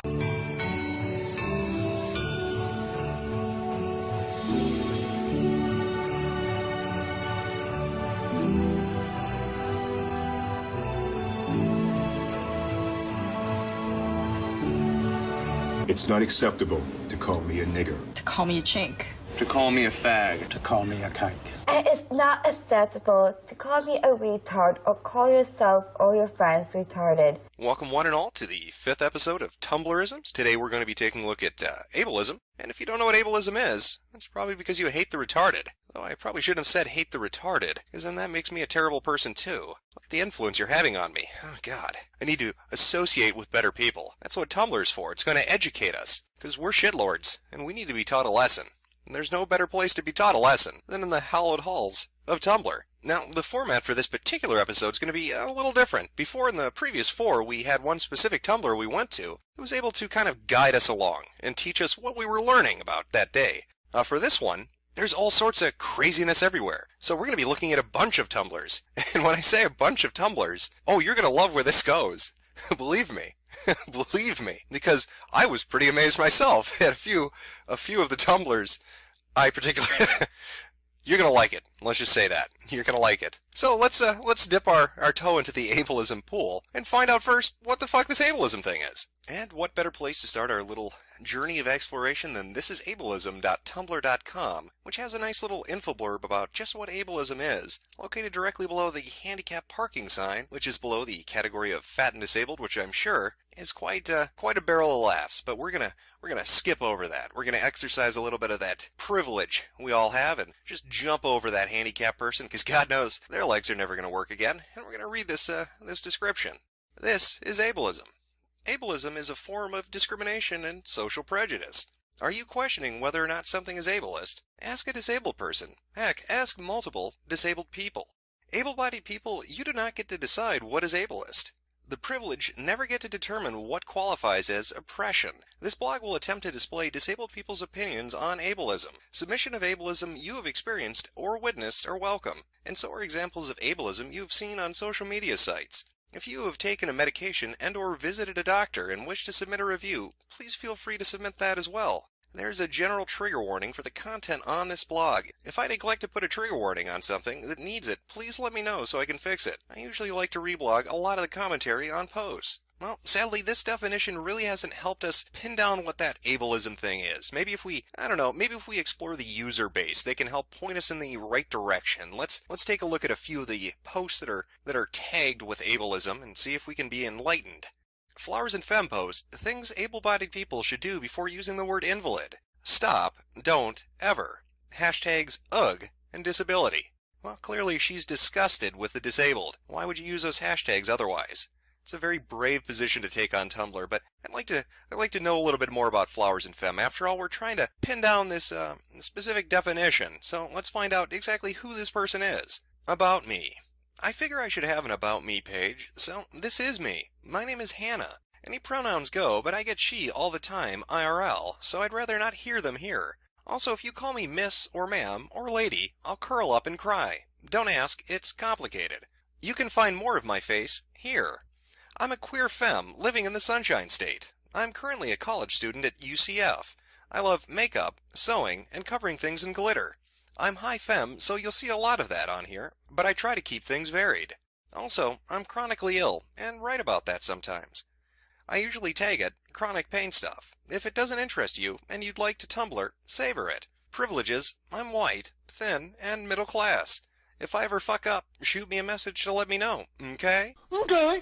Autistic Will Graham writes, just a reminder that unless you're physically disabled, you are not allowed to use the word crippled, because then it's an ableist slur, and you're ableist trash. Bye. Hashtags ableist slur CW. Disability. Even if you're mentally disabled, you can't reclaim the. And the About Me section says, my name is Madeline, but you can call me Mads, if you'd like. I'm just a college student studying ASL English interpreting in America. My sexuality is queer. I identify as non-binary, so please use they, their, them pronouns. He, him, his is okay too, but not her, she, hers. I'm aromantic, and most of my ships are QP. I'm autistic, and blog a lot about that. So yeah, who would have thought Autistic William Graham would be autistic? That is a surprise. Next up we have Froki Appreciation Blog. Literally, if you are not disabled, disordered, ill, you have no right to argue with disabled, disordered, ill people on what words are demeaning, slurs, etc. to disabled, disordered, ill people. Literally, fuck off. I keep seeing able-bodied people often in ableism tags doing this to non-abled people.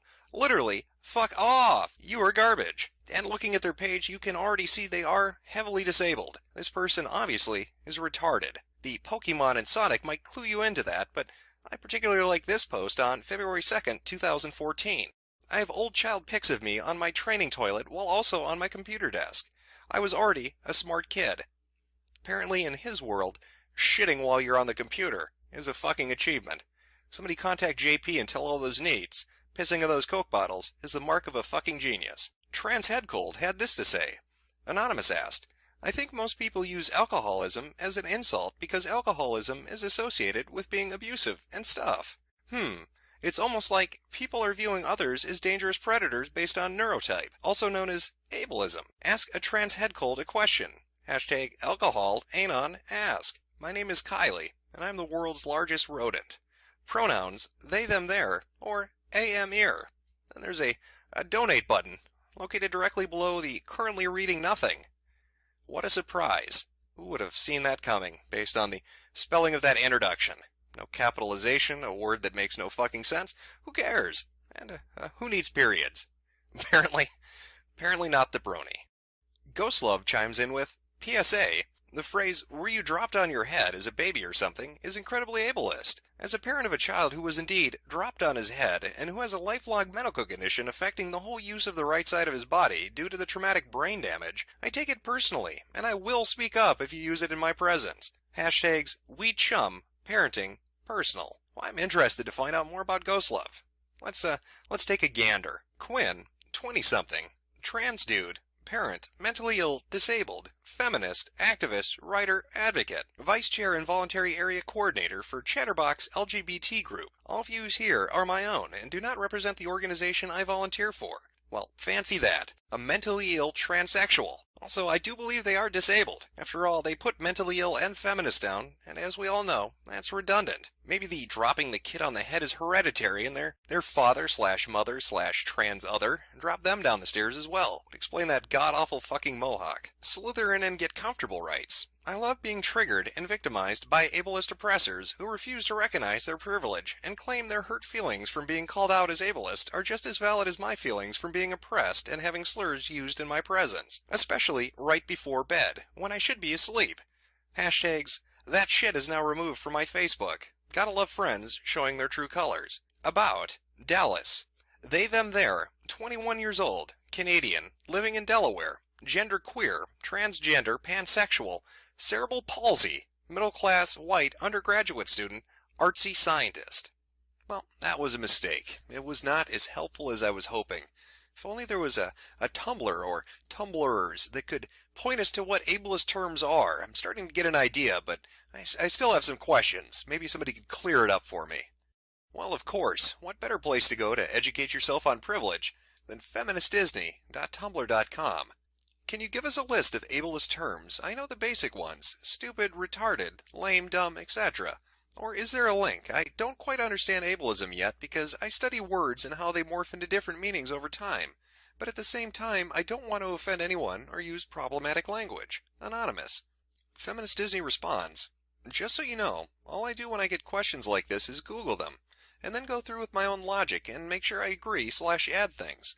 Which isn't to say it's wrong to ask, because I realize that once I blog about these things, I become some sort of amateur authority about them.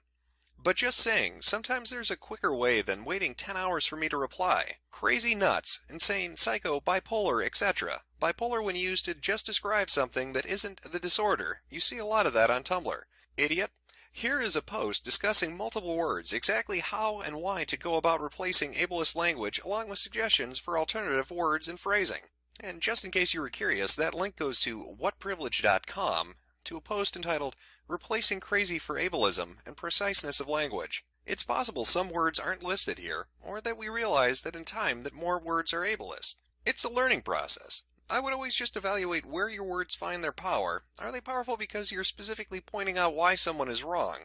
You're being a privileged, inconsiderate person for saying X. Or are they powerful because they harken back to a derogatory way of saying things/seeing people and thrive off the comparison? Sarah Palin, you are so psycho-crazy. Edit, sometimes phrasing or dialogue can be ableist even if it doesn't include ableist terms. Like if you think it's too aggravating for you to have subtitles on a theater movie so that a deaf person can enjoy them too, you might not be using ableist terminology, but it's an ableist type of statement.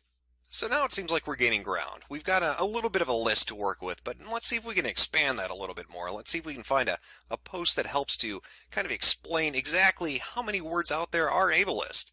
Perfect. These are ableist words. Trigger word, ableist slurs. Stupid, crazy, dumb, lame, insane, moron, spaz, numbskull, dimwit, or anything with wit.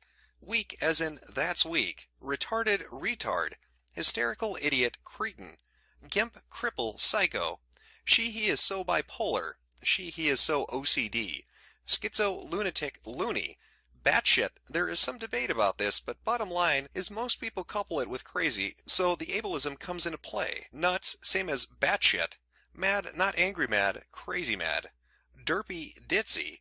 I'm so ADHD today, or variations thereof. It's like I have Tourette's or something, or variations thereof. Tagged disability language ableism. So it would appear that it's not just language that's ableist, but it's thoughts too. Like in that first example of not wanting subtitles in a theater movie because that would disadvantage a deaf person, but also using any language related to being insane or having a mental disability apparently is ableist. I still wish we could get a little bit more. There's got to be a better authority out there somewhere. Oh, I know. ShutUpTeamWolfFandom.tumblr.com. That's the authority we need. It should go without saying, but trigger word for ableist words on this page. Ableism, for those that don't know, is discrimination and or prejudice against people with disabilities. In the lovely world we live in, ableism is institutionalized in our society, basically meaning from birth, people with disabilities are marginalized by societal and governmental institutions. Here at Shut Up Team Wolf Fandom, this term is going to extend to all kinds of disabilities, including mental illness, disabilities, prejudice against which is sometimes called saneism. So now that you officially know what ableism is, it should be pretty obvious that slurs dehumanize other people with disabilities are pretty awful. The problem is, so many of these words have become a part of our vernacular to the point where saying them is almost an unconscious reaction to some situations. Trying to cleanse your personal dictionary of ableist slurs can be a difficult thing, especially when there doesn't seem to be another word that carries the same weight and colloquial meaning. But here's the thing, using words can make you an ass, so if you learn that it's inappropriate to say these things and continue to do so, you are an ass. These words are abusive and harmful, and anytime you use them, you further the marginalization of disabled people. I'm glad to know that Shut Up Team Wolf Fandom really takes this seriously. I wonder who runs this great Tumblr. Obviously they're on point. They must be quite the individual. I will suffer no humans. Ian 23, Slytherin, INFP, Hot NNT Mess, Hopeless Fanaby, It's, Pronouns, or Bust. Caution, incest and cannibalism. I like angels, aliens, intersectional feminism, mad pride, BDSM, non-Euclidean emotions, blue and orange morality, intra-guild predation, consensual tentacle sex. Let me say that one more time. Consensual tentacle sex. And snuggling. Well, he's a romantic. You know what? I think now we need to have a talk between myself and you, the viewer, because this is the fifth episode we've done of Tumblrisms, and I think you're noticing a trend, or at least you should have noticed a trend between all those posts that I showed you and those Tumblrs that we just went over. I mean, what was the common theme in every single one of them? Everybody was special. They were as far from normal as you could possibly be. They were the anti-mundane. They were transsexual. They were gender fluid. They were aromantic, polyamorous ponykins. They, anything but normal, because God help you if you're normal. That's not interesting anymore, is it? Everybody needs to be unique and stand out. Every single one of those people, every single one of those posts was a college-age kid or somebody in college.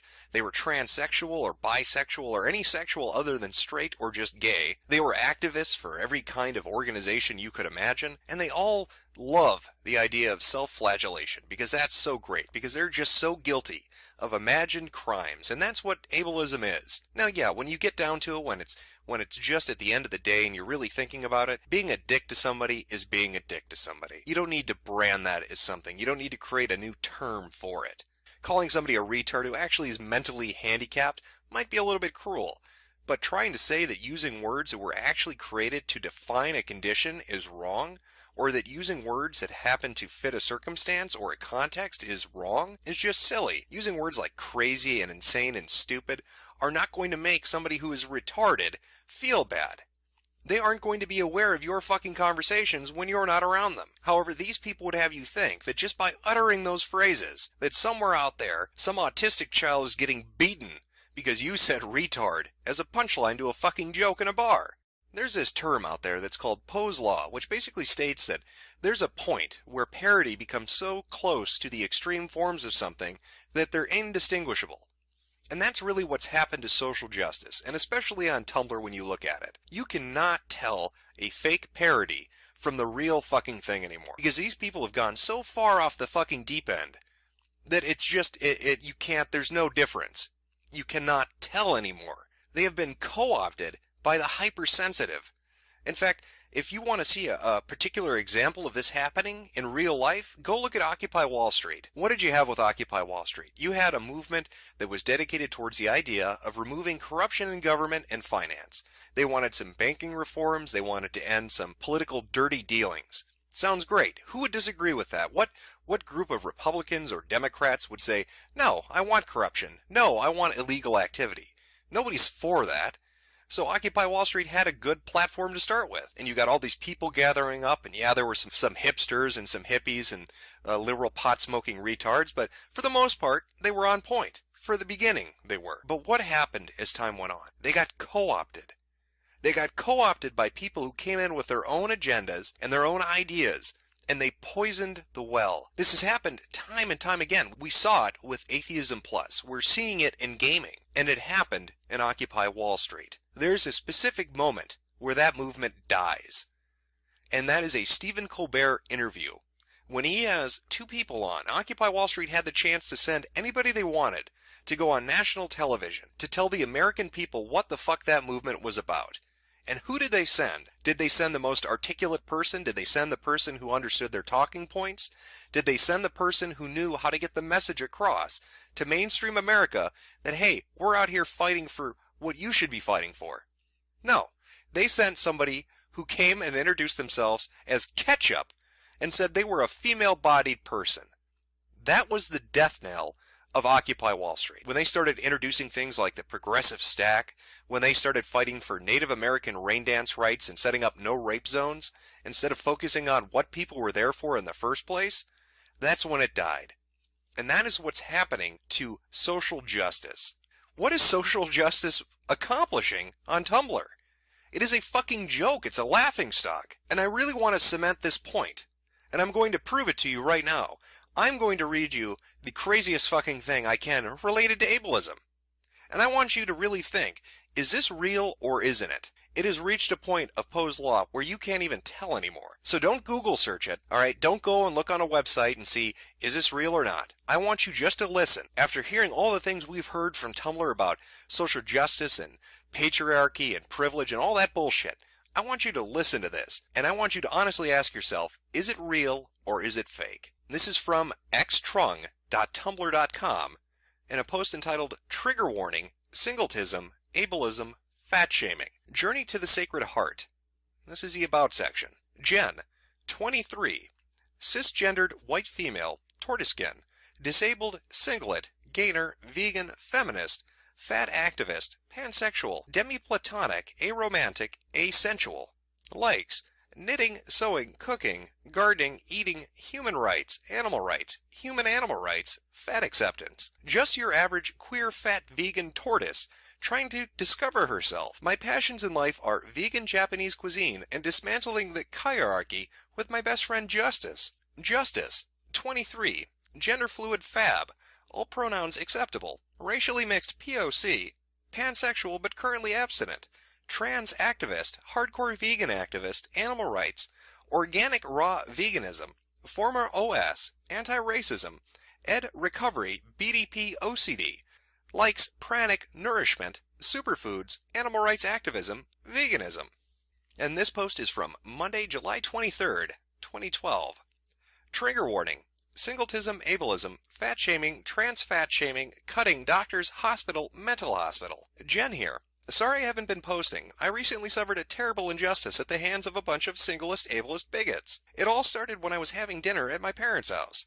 My mother inevitably made several cruel remarks about my weight, my veganism, and the amount of food I was eating. She started talking about the possibility of decreasing my food allowance even more or cutting it all together and buying all my groceries herself. Eventually, she told me I needed to see a different therapist as well as a nutritionist because apparently purposely gaining weight is insane. According to her, trans fatness isn't real, and I am just addicted to food. I was furious, but I tried to stay calm, for the sake of my headmates as well as for the sake of my food allowance. Derek was present and listening the entire time. Derek hates the body and resents being trapped in it. He is also very prone to harming it. At some point, I lost control. Derek took over, swore at my mom, then ran to the bathroom. Al Goral, Coralot, Momo, Toshi, and I were present the entire time. Derek found a razor and started cutting. He hadn't bothered to lock the door. My mom found him and wrestled the razor out of our hand while my dad dialed 911. I ended up fronting at the hospital. A lot of what happened is a blur. I tried to explain that I wasn't self-harming and that I'm part of a multiple system. The doctor had no idea what I was talking about and asked my parents if I had been evaluated for schizophrenia. My parents basically told the doctor that I faked DID for attention. The doctor forced me to be put on a 72-hour hold. The mental hospital was a separate hospital, so I had to be taken there in an ambulance. Honestly, don't recall too much about it. Let's just say that the medical and mental health system in our country is deeply, deeply ableist, as well as singlist. I had to lie about my multiplicity, a large part of my identity, just to get out of there. I had to tell my headmates to lay low. They were not allowed to front for 72 hours. If any of them did, we would all have been forced to stay in that prison where we weren't allowed to be ourselves and where some of us weren't even allowed to merely exist. Not only that, but they had me on a reduced calorie diet while I was there. Scoff. No surprise, really. We were released some days ago. The others have been fronting a lot to make up for lost time. My parents are angry at me and insisting that the whole ordeal was just me attention-seeking and taking it too far. They keep telling me that I don't have DID, and when I tell them that I in fact do not, that I have what is called natural multiplicity, they tell me I'm making up illnesses. Natural multiplicity is real, and is not an illness or a disability. I wish they would allow me to educate them about these things since I actually know a lot about them, seeing as I experience them only every day of my life. Yeah, obviously, I've been fighting with my parents a lot more than usual, but they haven't decreased or cut any of my allowances, so I guess I can still handle all the arguing for now. Again, I'm sorry for my absence, but I've been in a bad place, both literally and figuratively, and I have a lot to think about. I should be posting more regularly now. Thank you all for bearing with me. And of course the tags include singletism, ableism, fat shaming, cutting, self-injury, depression, and OC. Now you tell me, after hearing that, was that fake or was that real? All those terms, all those ideas, headmates and privilege and feminism and activism and all these different sexualities and fronting and multiplicity, we've all heard this before. Fat shaming and trans fat shaming and body positivity and now ableism. And that's what it's going to be associated with from now on, are these other ridiculous concepts. In fact, if anything, ableism is the punchline to the joke, what happens when college students have too much fucking time on their hands? It's simply another way for them to police other people.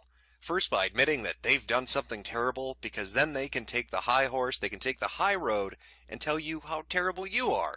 Because they love to do that. That is their MO. They infest a movement, they introduce ridiculous ideas to the movement, and then they fucking destroy it. They murder it, they strangle it. And the newest weapon in their arsenal, the newest mace to hit people over the head with, is ableism. It is a buzzword, it is a catchphrase that is meaningless. And you'll see it pushed.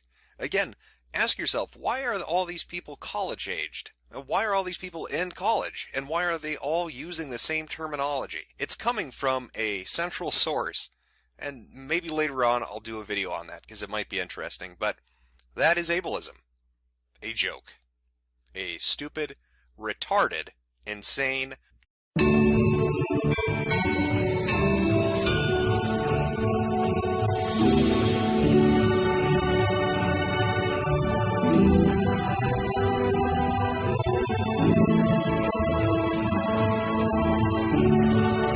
As a white man, I don't expect you to be able to understand what people of color are actually saying, and I don't think I'm going to enact the labor of having to explain to you why that's incredibly offensive and patronizing. Good point. As a white man, you're not allowed to have any beliefs. Welcome one and all to the 6th episode of Tumblrisms. Today we're going to be taking a look at cultural appropriation. It's a term that's been making the rounds on the internet. Tumblr in specific. Now, maybe you don't know what that means. It's probably because you're white. You silly little white pigoos just can't seem to get it through your head. You are the source of misery in this world for all minorities. Hopefully this episode is going to help to clear that up, so you'll understand why you're so fucking horrible. But before we get into the Tumblrs themselves, it's important that you have an idea of just what cultural appropriation is.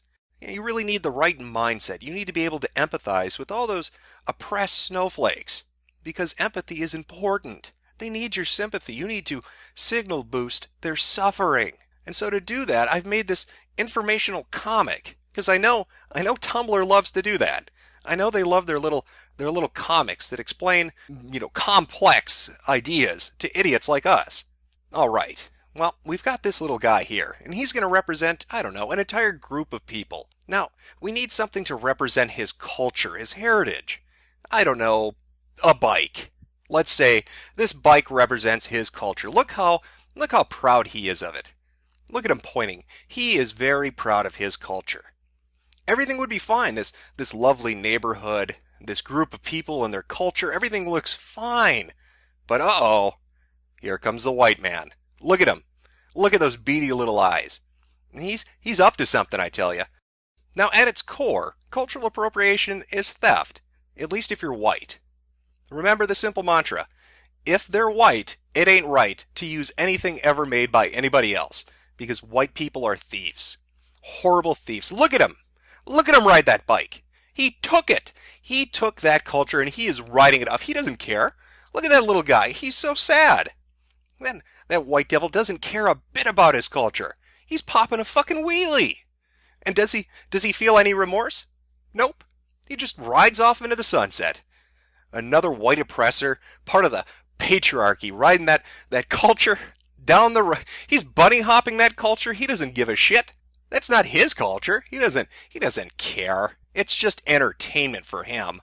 And that, essentially, is what cultural appropriation is. Cultural appropriation is any time a white person takes anything or uses anything from any other group of people. It's very important to understand. Very, very important. Well, with that out of the way, it's time to educate ourselves, shitlords. Let's jump into Tumblr and let's learn about this cultural appropriation thing. And what better way to start us off than a post by Toxic Neblua? Why do white people get so incredibly furious and self-righteous when people of color ask to keep one fucking thing to ourselves? Doing your best to wipe out entire civilizations wasn't enough for you? Dehumanizing and colonizing us for hundreds of years wasn't enough? Continuing to benefit from our oppression, past and present, isn't fucking enough? You still feel like you have the right to every tiny scrap of our cultures that we've tried desperately to keep alive after you spent centuries trying to wipe them out? No, get the fuck out of my face. Hashtags Hina appropriation, cultural appropriation, racism. Well, I feel terrible. What poor culture is this girl from where she has been so oppressed? Let's take a look. Let's introduce ourselves to Toxic Neblua, manic depressive pixie dream girl, Nausea, 18, poet, vegan, biracial, queer, feminist, gender weird, girthing, sorry, girl thing, and mystical creature. Fey, fear, foe, fars, far self, or day died, day self, she, her, auxiliary. Well, fee, fi, fo, fum here obviously smells the blood of cis scum. Stop oppressing this mystical creature, you fucking horrible white people. I know you've been slaying those giants and griffins, but she is suffering because of it. Don't you appropriate her culture with your Dungeons and Dragons, you evil cis shits. You don't know what it's like to be a mystical creature in this day and age. You can't understand that oppression. Usog is Bun's response to the comment, I don't think white people with dreads is cultural appropriation. Please stop and actually read up on what dreadlocks are and what they symbolize, and then get back to me. Jacob talks cultural appropriation. Well, Usog is Buns obviously is a wise individual. Let's see how much of an expert this person is. Pills and potions. Jacob, 14. Pan-gender, polysexual. Buns, bunselfs. Pronouns. Well, obviously when a 14-year-old polysexual referring to themselves as buns tells me that dreadlocks are a sacred thing, I gotta listen, because 14-year-olds are renowned for their intellect and insight. But this does raise an interesting thing. When you're going through Tumblr and you're looking at cultural appropriation, you're going to see a lot of posts about dreadlocks. That's a big issue. Lots of people saying, you can't wear dreadlocks unless you're black. I mean, even Usog as Bun says, go educate yourself. You don't understand the importance and significance of it. Well, since I'm just like them, lazy as all hell, let's pop over to Wikipedia. right? That's the resource of all information in the fucking world. Let's see what Wikipedia has to say about dreadlocks, because I'm sure that fucking place is going to have an article on it. Well, would you look at that? Wikipedia does have an article. And it obviously tells us that only black people have ever worn dreadlocks. I mean, sure, it mentions the Spartans, but Greeks aren't really white. They're obviously African. Neanderthals and Cro-Magnon. All black. In fact, if we look at the Cro-Magnon article, what does it say here? Obviously black's in there somewhere. Wait a minute, what is this? Early European humans. Black people. That's what they meant. Black people. Indigenous Europeans. No such thing exists. 43,000 years. Nope. All black. I mean, white people, would you look at this face? That poor Neanderthal, you're appropriating his culture. Wasn't it enough that your species wiped him out? You wiped out that subspecies, white people. Shouldn't you not appropriate his dreadlocks? That's just terrible, really. What are you doing? Now, of course, usage as buns, he's all about making sure hairstyles stay with the indigenous groups, the culture, the place that it derives from, right? Like that's a big thing to him. In fact, Tumblr they're really on the game in regards to this. Don't you horrible white girls, don't you take those dreadlocks. We know what you're up to, whitey. But of course, they kind of gloss over just one tiny little thing. Now, let's keep it real. Black girls, we know what your fucking hair looks like naturally. Nobody's addressing weaves up on Tumblr, are they? You don't understand the suffering of my European ancestors when you straighten your hair. Can you hear the weeping? I know it's kind of distant, but all those dead white girls are weeping because you straightened your hair. What are you doing? You horribly culturally appropriating oppressors. I can't even right now. I just can't. Danae Gregory writes, I'm going to be completely honest. If you aren't Native American, and more specifically Sioux, you really aren't able to say that costumes, dances isn't racist. You don't have the right to say something isn't cultural appropriation if it isn't your culture. Dance moms, cultural appropriation. I have to see why this person would put dance moms. I think I had a brain fart. Why is dance moms a hashtag with this? How does that... What? I don't know how those are interrelated, but I'm dying to fucking know. Let's go take a look at Dana Gregory's profile to see if we can parse this out. Yes, all women. A vaguely dance mom's Little Dancer's opinion blog. One time, Kalina Hiker complimented me. This blog is purely my opinion, based on my own experiences as a dancer and choreographer. I'll also probably post about other things. And you can see there in the background, I've cropped it out a little bit, but there's a woman pole dancing. Well, all I have to say to Dana Gregory is, stop appropriating slut culture. Pole dancers have a deep and meaningful heritage. And when you pole dance and you're not a whore, why, you shame them. So unless I can stick dollar bills in your ass, you shouldn't be pole dancing. Or your children shouldn't be. Because that's just weird to begin with. Marxist Feminist Sports writes, what's the difference between white people and yogurt? If you leave yogurt alone for 200 years, it will develop its own cultures. Bazinga! Hashtags white people, racism, cultural appropriation, yogurt, lol, keeping this joke. Androgynous Dryad writes, friendly reminder that on point is AAVE. That's African American Vernacular English. And anyone who is not black and says it is participating in racism and cultural appropriation. Hashtags friendly reminder, racism, cultural appropriation, AAVE, I'm white tag. You know, I'm starting to kind of pick up on a common theme. If there was only a way for me to illustrate it for you viewers out there, to try to highlight exactly what it is cultural appropriation is code word for on Tumblr. There's got to be a way to do that, but I'm not intelligent enough to figure it out. After all, I'm a white man. I don't have to be smart or think. The patriarchy takes care of all my needs. But maybe if we press on, we'll be able to find out more information and try to pinpoint this, to focus in on it. We are all real mixed up responds to an anonymous comment. I was in the car with my white family and we heard a news story on the radio about a frat party at a school in California called a Fiji Islander party. A student complained about the obvious cultural appropriation. My family couldn't believe this. They were making fun of the student who complained and telling me cultural appropriation doesn't exist in America. They said everyone in America shares a culture. How do I explain cultural appropriation to them without offending them? Thanks. And they respond. So I actually shut down a Jamaican Me Crazy frat party with the help of 2 other officers, Diversity and Equity Office and the Dean of Students Office, at the university that I'm currently work for, and OI. Our administration is super supportive of getting rid of discriminatory-based, last incident of blackface happened this year, ugh. So it was shut down right away. But dealing with a bunch of whiny frat boys over how we are oversensitive and party poopers was awful. It took a code of conduct officer, forced anti-oppression training, and 3 letters of apology to even get them to admit they were wrong. Here are really great articles on cultural appropriation, here and here. Also, check out our cultural appropriation tag. If you have any questions, my personal inbox is open. Samantha. Well, you know, I just love to pursue knowledge. And those links look like they could be helpful. Now, that first link, it leads to another website.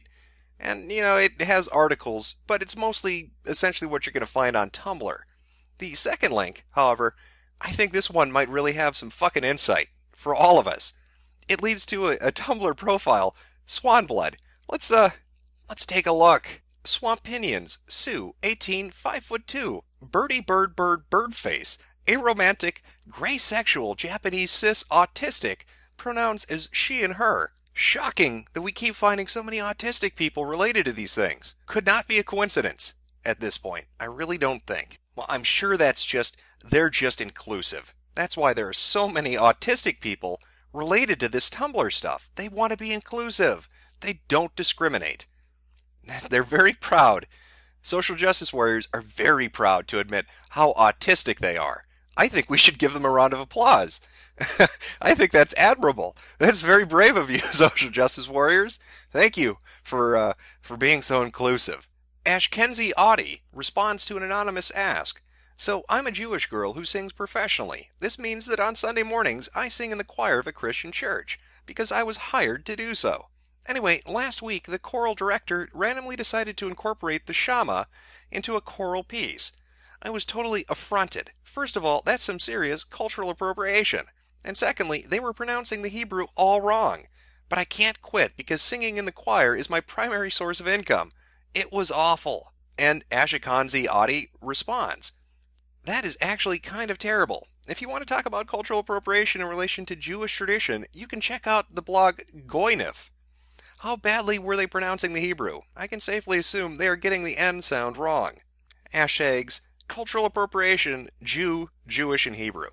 Well, before we go and jump and check out that Goynef blog, let's take a look at Ashkenazie's profile. Let's educate ourselves. Ashkenzie Audie, or Ashira's blog. This is my personal blog. I once had a goy tell me as a side blog. No, I'm not a Zionist. Oh, God. Oh. It's a great flag, man. It's a great flag. Oh, shit. I'm not a Zionist, goy. Calm down. You're aggravating my asthma. Oh, I don't. That's Jewish people, by the way. They're all horribly asthmatic. That's in case you didn't know. I've educated you on Jewish people. Trans Carlos is responding to Arson 3 Cupcakes. For the last fucking time, it is not racist to point out that something can belong to more than one culture. If anything, you're the racist one for assuming someone's race, treating white people like scum when they don't know what they did wrong in the first place, allowing your followers to attack the same someone, and even when they finally caved, you did not apologize for the pose. You simply said that they backed off, and so should everyone else. And Trans Carlos replies, it's racist to appropriate the culture of POC, which is what you are doing. Allow my followers to attack them. I don't control them. I'm not their freaking monarch or anything. I never condone sending hate through, so I don't know what you're talking about. Oh my God, you literally just called me a reversed racist. Oh my God. Hashtags Arson 3 Cupcakes, Scientific Inquiries, and Hate Message. Well, let's find out more about Trans Carlos. Icon by Queer-Coded Villain. I track Trans Carlos, Misha, NB, they, them, their, or C cell cells, cell self. Read my before following, intersectional feminist, uppity black princex, autistic, fictional kin, don't use gendered terms on me unless we know each other, ask me if you need something tagged. And of course we've got our donate button because, hey, blogging on Tumblr is fucking hard work, and they need to make a little money. Obviously to buy the rest of that fucking cutlery set because they've only got 3 out of 5 spoons. So get on that and give them money. Now I'm going to level with you. There is a lot of cultural appropriation talk on Tumblr. Anything and everything you could think of, they're going to bitch about. Halloween costumes? Highly inappropriate. Are you trying to learn another language? Stop it, you horrible white oppressor. Obviously, you just want to reestablish colonialism, not communicate with other people. No, we know what your nefarious purpose is, and Tumblr isn't going to let you get away with it. So you put down that Spanish book, you horrible cis white het pig. Now, if you think these shit-flinging monkeys are bad enough on their own when it comes to the average everyday user, you haven't seen what they do to a public figure. I'm going to show you a couple examples of this. The first one's Avril Lavigne. Now, you may know her from being a horrible fucking pop star that hasn't written a good song ever. Well, about a month ago, she released a music video, Hello Kitty. Now, for anybody that's older than the age of 9, you may remember this when it was originally called Harajuku Girls by Gwen Stefani. Really original there, Avril. Apparently, Tumblr didn't like this. They saw her as the evil white conqueress going to the land of the rising sun to oppress those poor Japanese people.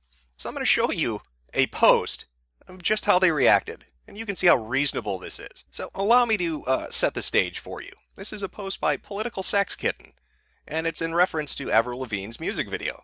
Now, Avril was already getting flack over this, and so she tweeted out responses to people saying that she was a horrible racist. Racist, lol lol lol, I love Japanese culture and spend half my time in Japan. I flew to Tokyo to shoot this video. Specifically for my Japanese fans, with my Japanese label, Japanese choreographers, and a Japanese director in Japan. So that was Avril's response to people saying that she was just trying to oppress the Japanese. So how did Political Sex Kitten take it? Well, this is how she took it. So these tweets are actually real? I really like how she tries to defend herself by stating how much she loves Japanese culture. You guys, I did this with Japanese people, so it's cool. I go to Japan just like so much, okay? I know the culture. I know so many Japanese people, even the director was Japanese. God, these bullshit statements alone just insinuate that Japanese people are working with me, so I can't be doing anything wrong or racist. Otherwise, they'd tell me. Yeah, because even if you're an artist at the end of her career and desperately trying to save it, you're still a well-known name, and a POC don't have many opportunities in the industry and will take any job that's offered to them. This includes everyone who worked on this video. Why? Because people of color are easily replaced. They're expendable. Oh, you don't want to work with her just because her entire music video is racist? Whatever, we'll just find another director, choreographer, or dancer. That's it. That's literally it. That's how it works. So we suck up to these people and we work with them because the industry doesn't value us enough, and not working only harms us, not the artist. I mean, spewing random Japanese words that have nothing to do with your song is just short of saying ching chong, long, ting tong. But you know, she's admiring the culture. She does remind me of this skit.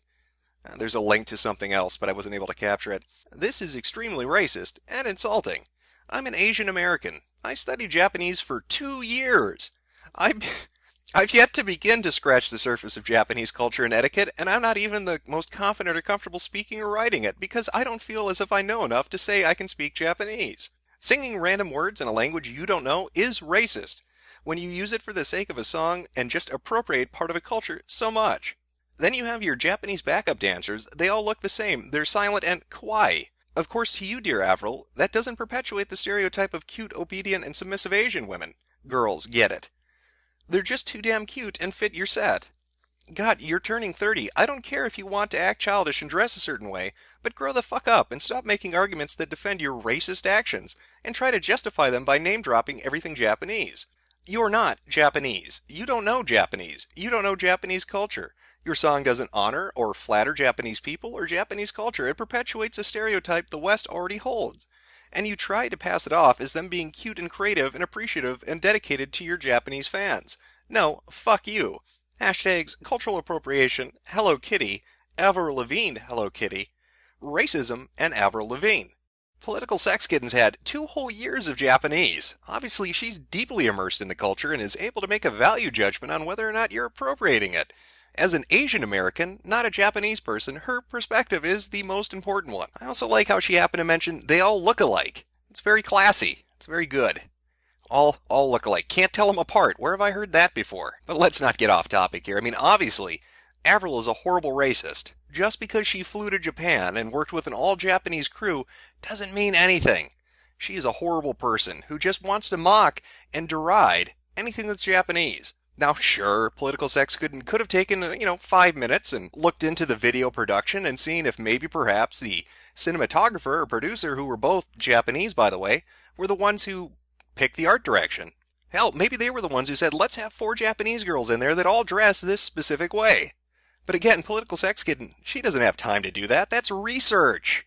It's easier just to say Avril's a horrible person, because she's white. After all, anytime a white person uses anything from another culture, it's terrible. It's important to remember we are all separate, but equal, and every group should always stay to themselves and never exchange anything, because that's appropriation. Now, in Avril's case, she didn't apologize. She just simply said, I'm not racist, you people are fucking idiots. And you know what? Good for that. Good on you, Avril Lavigne, for not bending over and taking it up the ass from idiots like Political Sex Kitten. But I'd like you to contrast that with something that happened with Will Wheaton. Now, he made the mistake of apologizing to a social justice warrior, and I want to show you exactly what happens when you do that. So we're at the Will Wheaton Tumblr, and Cosmic Breaker asked, Hi Will, I'm not trying to be antagonizing, you seem to be a rather progressive and really vocal on a lot of social issues. I'm bringing this up because I feel like you take it seriously. Using spirit animal is kind of uncool. Different forms of it belong to specific cultures that are already having a hard time with erasure, partially through appropriation. I've heard suggestions of using patrons or daemon from his Dark Materials trilogy as alternatives. Cheers. Now, Will Wheaton responds, I got a lot of messages like yours that were bordering on antagonizing, but I'll respond to you, this was entirely news to me, and I never meant to be offensive. I'll be honest, I think it's a little much to get upset about this, but I'm fully aware that I'm living on Scalzi's lowest difficulty setting with the celebrity cheat enabled, so I'll own up to the reality up front. My ancestors murdered untold numbers of Native Americans, and I hate that my country was built on their blood. And I hate that the worst poverty in America exists on tribal lands. What I hate the most is how many Americans don't know or care. Those issues, in my opinion, are more important than words. Having said that, I see the point you make. That so much already has been taken from Native people, and when a white guy takes something more, it's uncool. I never meant to take anything from anyone. I think spirit animals are really cool, and I love everything I've learned about Native or Aboriginal culture. I'm not trying to appropriate or lessen anything by expressing how much Kelly Sue inspires me, and how I'd like to be more like her. Now that was the opening to the conversation. And there you are. Will apologizes. He gives a sincere apology. He's not trying to appropriate another culture. He's well aware of the different hardships that Native Americans have faced, and he is sorry. He has apologized. So how does Tumblr respond? Well, let's take a look. This is from K Tempest.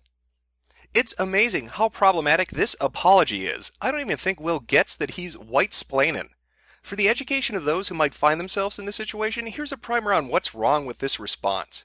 First, I got a lot of messages like yours that were bordering on antagonism, but I'll respond to you. I didn't like the tone those other people used. Yours was appropriate. I'll talk to you. Second, I think it's a little much to get upset about this, but this doesn't affect me, and I've never given it 2 seconds worth of thought. And even though I'm about to launch into a whole explanation of how I get it, I need you to know that my first reaction is that everyone is oversensitive. Third, my ancestors murdered untold numbers of Native Americans, and I hate that my country was built on their blood. This outpouring of white guilt somehow brings it all back to me, and how I feel. Curious that. Fourth, I never meant to take anything from anyone. I think spirit animals are really cool. This would be the crux of the problem, sir.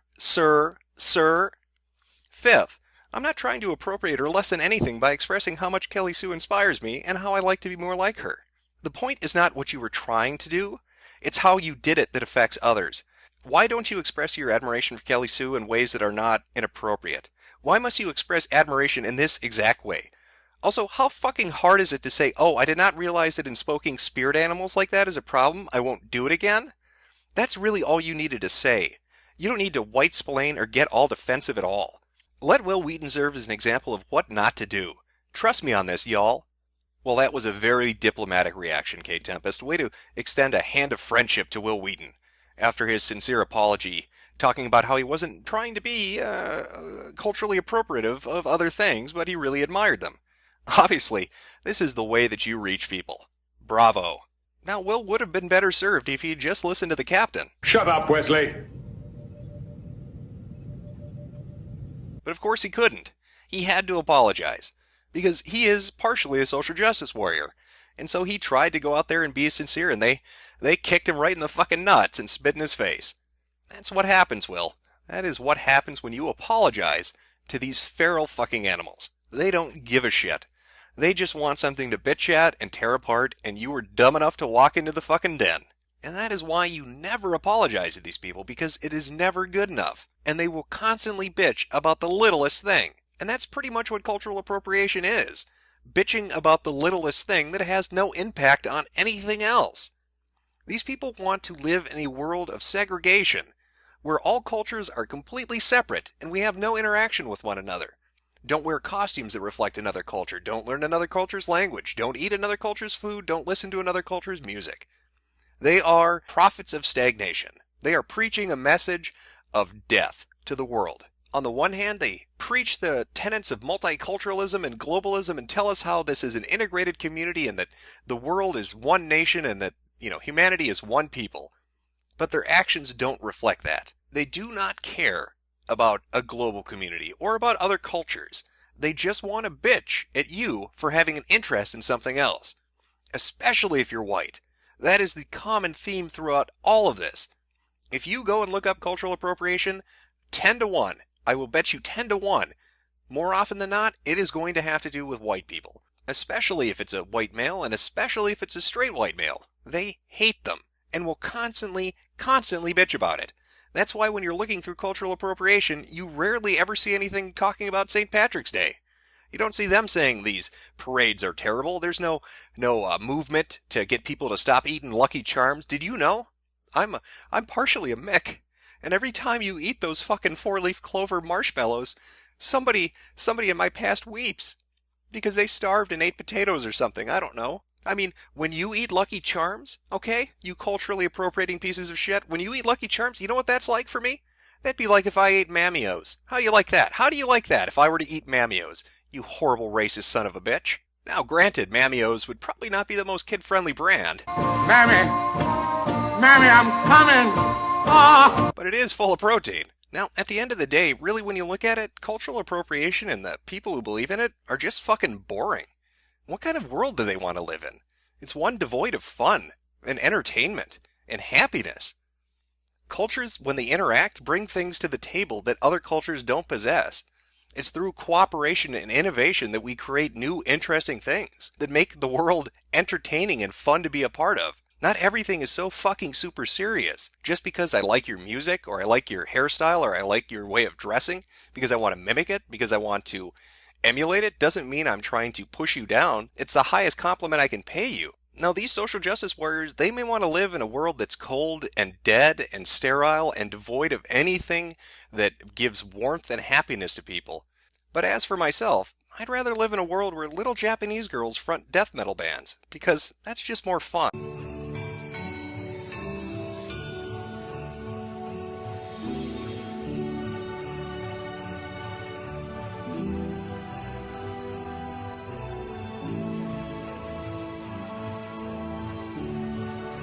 I've known I was a wolf since a really young age. Well, I had a big following because I usually go to the conventions and I meet a lot of people. And I had got accused of killing and beheading a dog. I did behead him. I didn't kill him. He was my friend. His name was Shadow. Well, you see, she didn't kill him. She just cut his head off, which is, I think, what most of us think of when we picture a wolf in our mind, capable of using sharp instruments in anger and beheading other animals which are challenging their dominance. Well, that or the non-stop raping that wolves are well known for. It's very, very problematic. I don't know if Tumblr can handle having wolves on their website.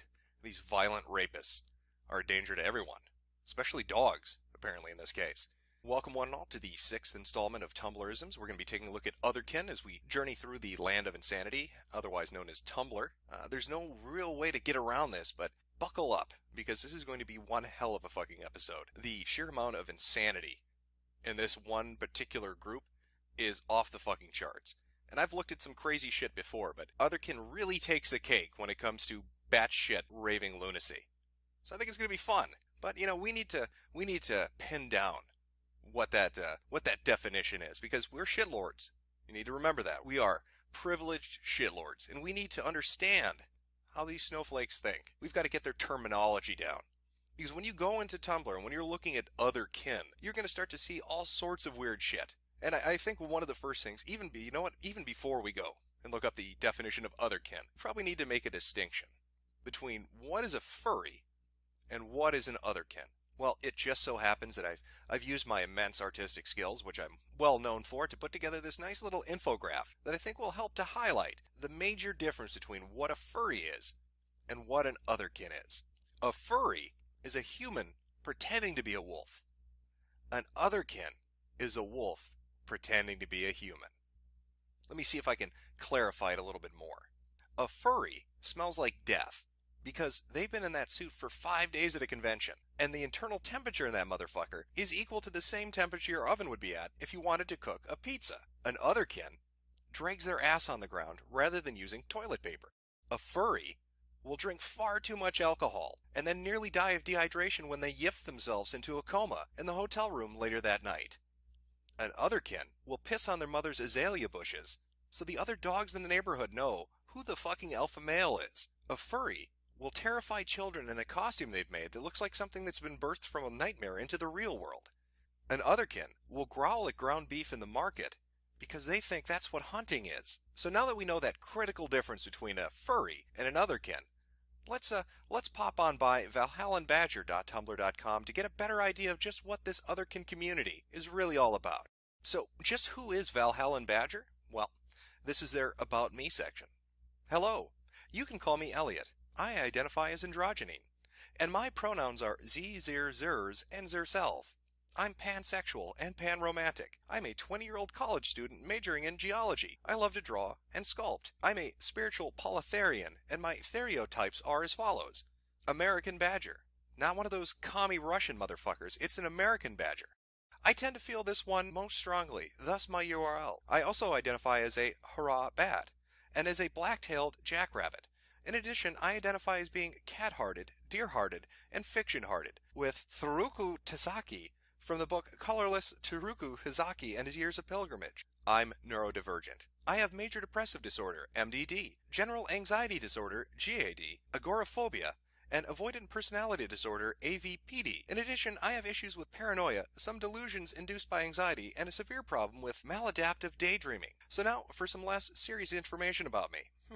I enjoy metal, punk, and folk music most of all. I'm always open to music suggestions that fall outside of these genres, however, especially if it's cool experimental music. I like drawing and crafting. I may post some of my creations occasionally. I am interested in taxidermy and bone collecting. Wow. I also enjoy collecting rocks and mineral samples. I'm a pagan and an animist. Oh, I'm Mod Badger at Kin Experiences. Holy shit. This is like reading John Wayne Gacy's fucking journal from when he's 10. You know what's going to happen. You can't read this and not know what's going to happen. Hi, I'm completely insane and think I'm a badger. By the way, I'm really interested in collecting bones. What are you stepping in my van? Let's go for a drive. Holy fucking hell. So now that we know a little bit more about the person that wrote this, let's find out about otherkinity. Things that people need to realize about otherkinity. I don't know how to pronounce that.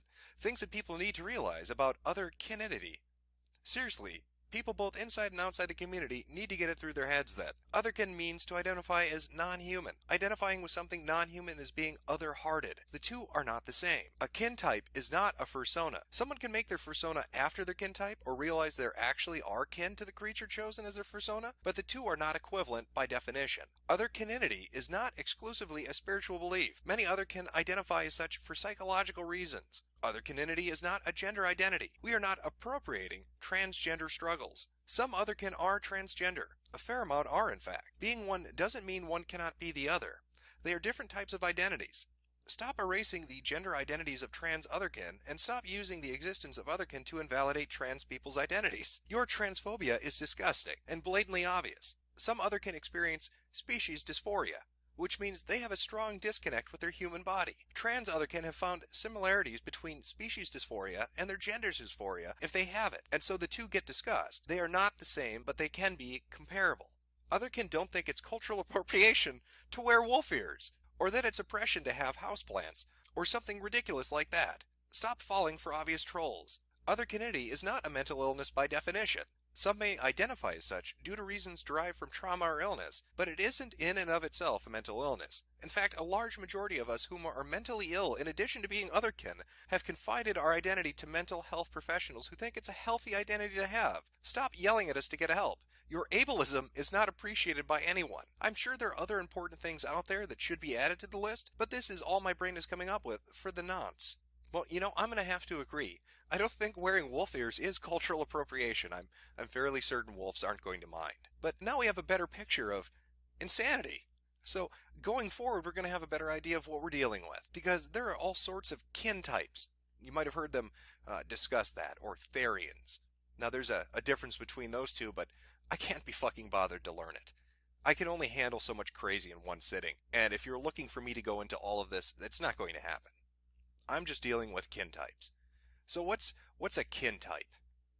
Well, you'll find that other kin use kin as a suffix for pretty much anything. You can be a plant kin, you can be a dragon kin, you can be a fiction kin, you can be a kin if you wanted to be, which would be even more insane. I don't know if that exists yet, but by the end of this video, or by the time people watch it, I'm sure it's fucking going to exist. Welcome to Tumblr, where anything can be real, because fuck you, that's why. Now you may be saying, Jim, come on, there's got to be a limit. But you'd be wrong, as seen in the post by Paranoid Raindrops. Please like or reblog this if you are weatherkin, divinekin of any kind, demonkin, void spacekin, just want to be friends with this lonely rain cloud. I have to start over from nothing, and I would very much enjoy the opportunity to follow you and have new people in my life. And then it's hashtagged otherkin, we are the kin, divinekin, demonkin, voidkin, spacekin, and raindropkin. That's right. There are people out there that are weatherkin. Apparently Doppler radar is such hot shit that people identify as it. I know that when I feel a rainstorm coming, I want to find a weatherman and have him hold me tenderly. So now that we have a better idea of just what an otherkin is, let's go out and meet the community. And what better place to start than here? Small deer boy explores the forest of his mind. Hashtag I'm actually a stag. Selfie. Agendered. Demi-boy. They, them, he, him. Deerkin, otherkin. Antlers. Reblog my selfie if you love me. Panromantic. Demisexual. So just what are we going to find at castlebeyondthegoblincity.tumblr.com? Well, the Goblin King. The years have not been kind to David Bowie. My name is Imber. I'm a 16-year-old nature-worshipping agendered demi-boy. I prefer neutral pronouns, but I'm also fine with male. Part-time gentle forest creature. Part-time ferocious beast. Polykin wolf deer dragon. Amateur cosplayer and aspiring furry. Hardcore feminist. Illinois. I draw, write, sing, act, and play the ukulele. Single. I take my not safe for work. I always pick hugs over drugs. And then there's the Instagram and Etsy accounts they use. So just to sum up, it's a 16-year-old nature-worshipping feminist demi-boy who's single right now. So any ladies out there, got you covered. So let's see what the Goblin King has to say. This is from April 4th, 2015. Some yuppie dude bro. Pop music has destroyed my hope for humanity. Me? Really? Not racism? Not sexism? Not the rampant discrimination of the human race by the cis-het male white hierarchy? Not war? Not genocide? Not the fact that we're killing our planet? Some yuppie dude bro. No, I don't give a shit about that. What really grinds my gears is seeing young girls listening to music and having fun. Well, I think we found a winner here.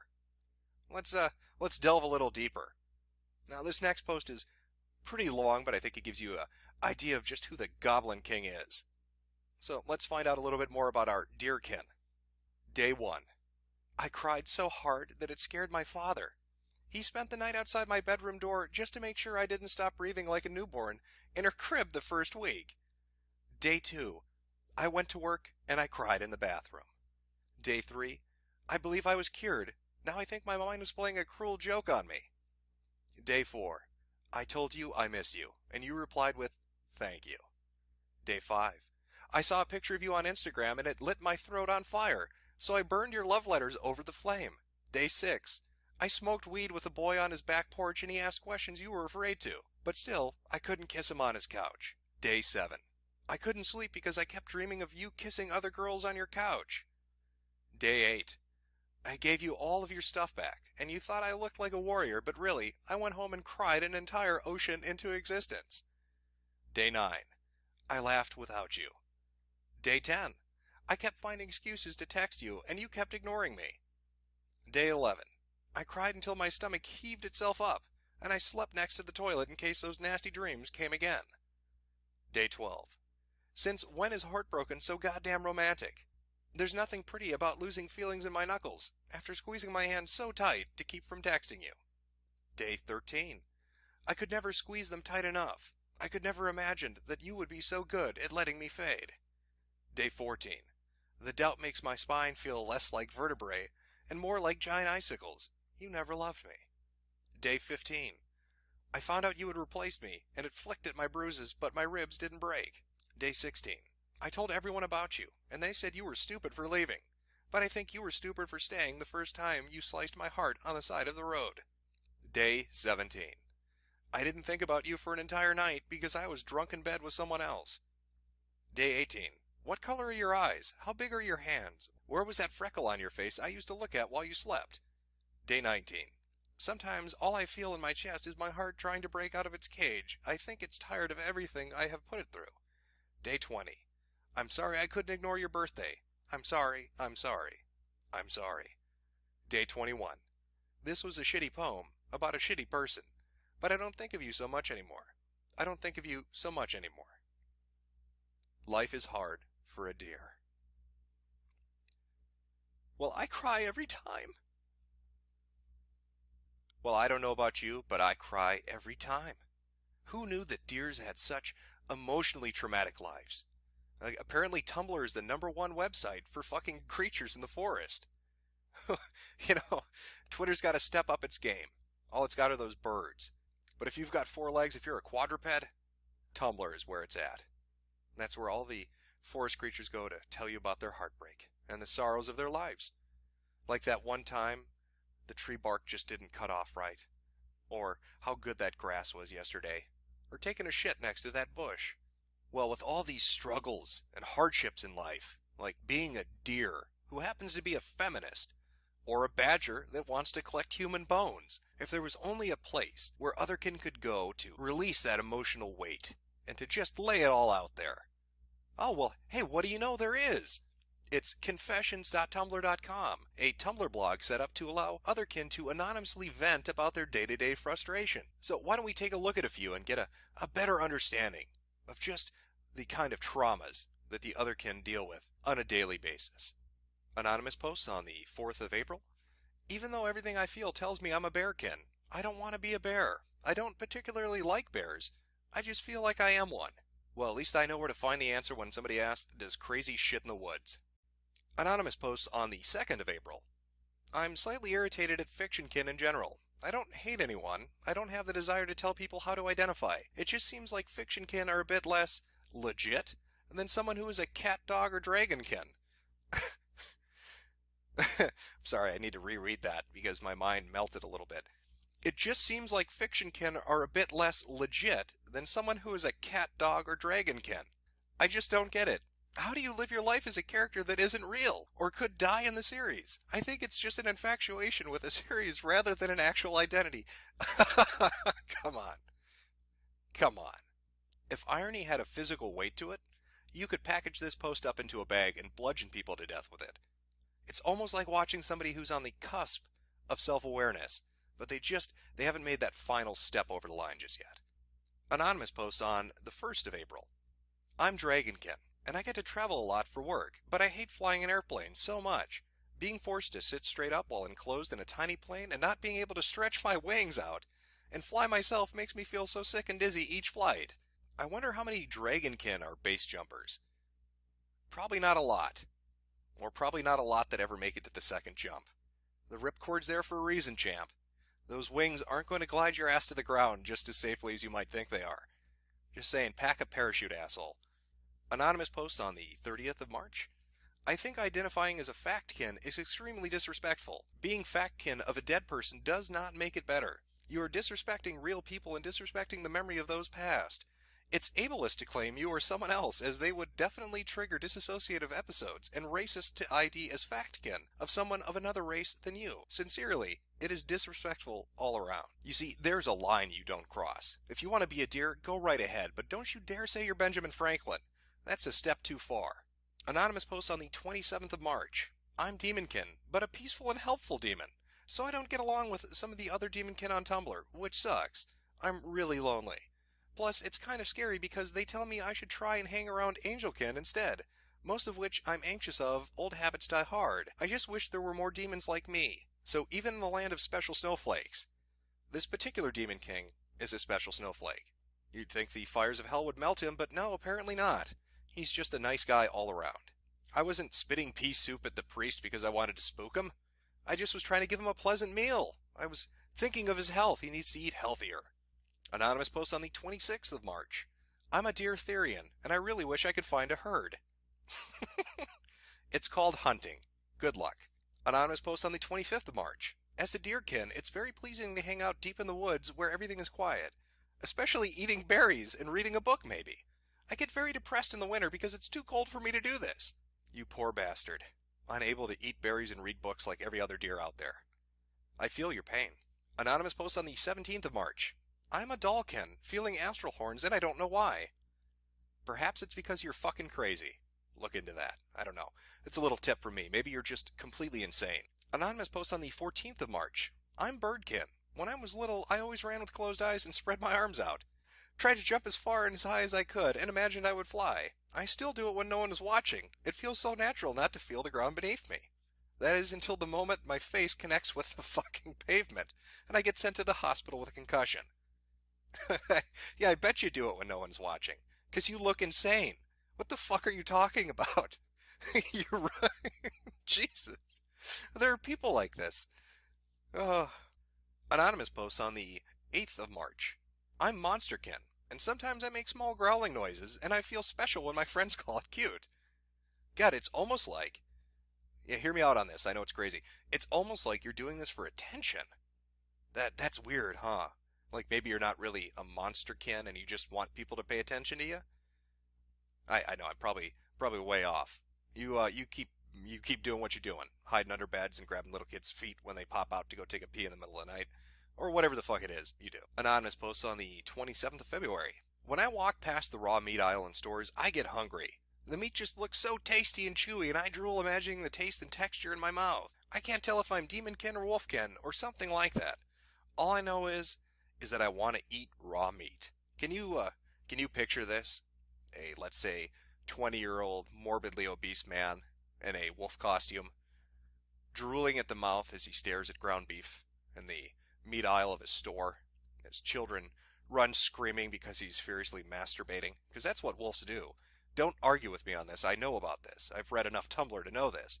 They behead dogs, and they masturbate in the meat aisle at stores. It's just part of what wolves naturally do. Stop being ableist, you fucking shitlords. Don't judge them. They're special. You need to respect that. You know, there was a time, and it wasn't that long ago, and for some circles it still exists, where furries were the worst thing on the internet. It seemed like every week you had another story of another Tumbles the Stair Dragon. And for anybody who doesn't know who Tumbles is, feel free to go check out the Dramatica article. It's fucking eye-opening. But every week, it seemed like there was something like that. They were obnoxious. They were everywhere. They were constantly pushing their dumb shit everywhere. Their art was everywhere. And the people that were in the community were seen to be freaks.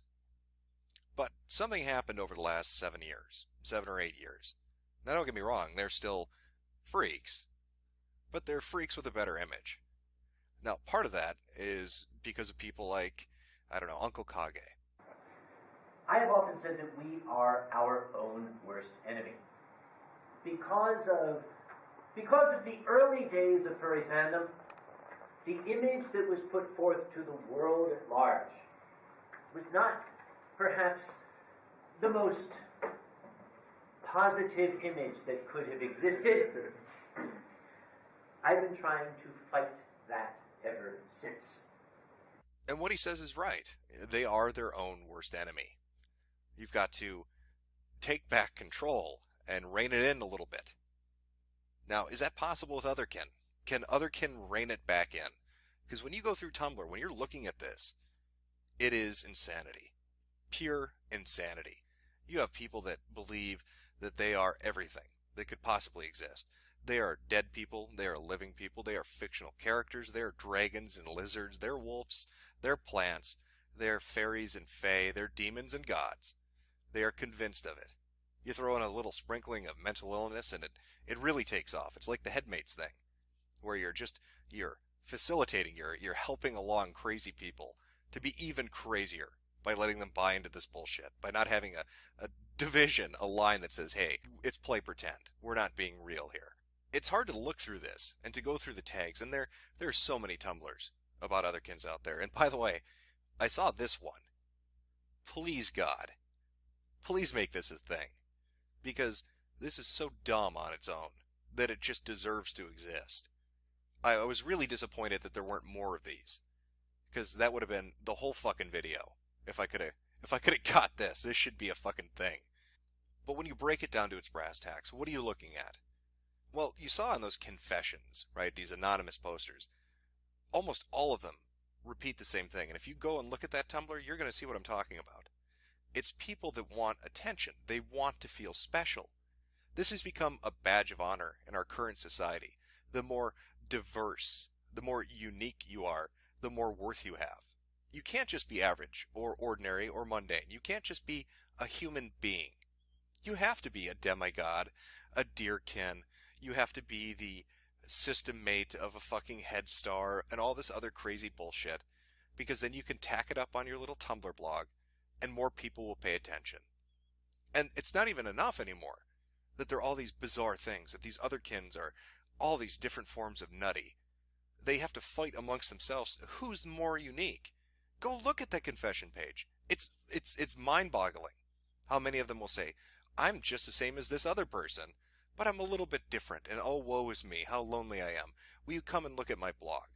And cry me a fucking river. What the hell happened to the internet? I mean, in my mind, after going through this, there's a sharp line between furry and Otherkin.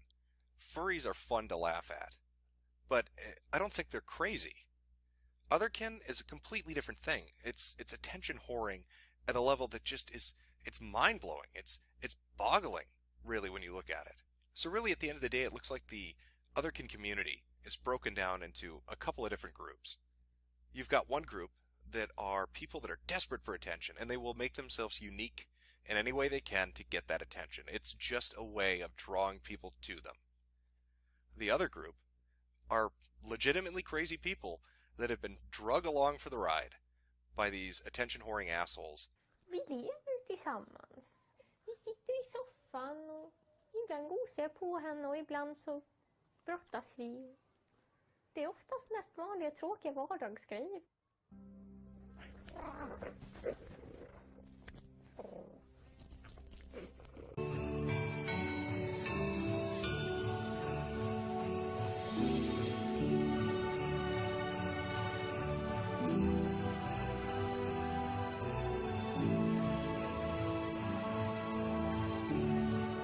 And welcome back to Tumblrisms. Today, we're going to be looking at fandoms. There's a concept I think most people can wrap their head around. Everybody's a fan of something. Maybe it's sports, or it's an anime, or a video game. Maybe you're a huge fan of a movie franchise, or a television franchise. But generally, when you fanboy out about it, or fangirl out about it, you're considered part of the fandom. How dedicated are you? Well, I don't know if we've been doing it right, Internet. I know I certainly haven't, because I'm not shipping anybody. What's shipping, Jim? I've never heard of that term before. Don't feel bad. Google has us covered, because why wouldn't they?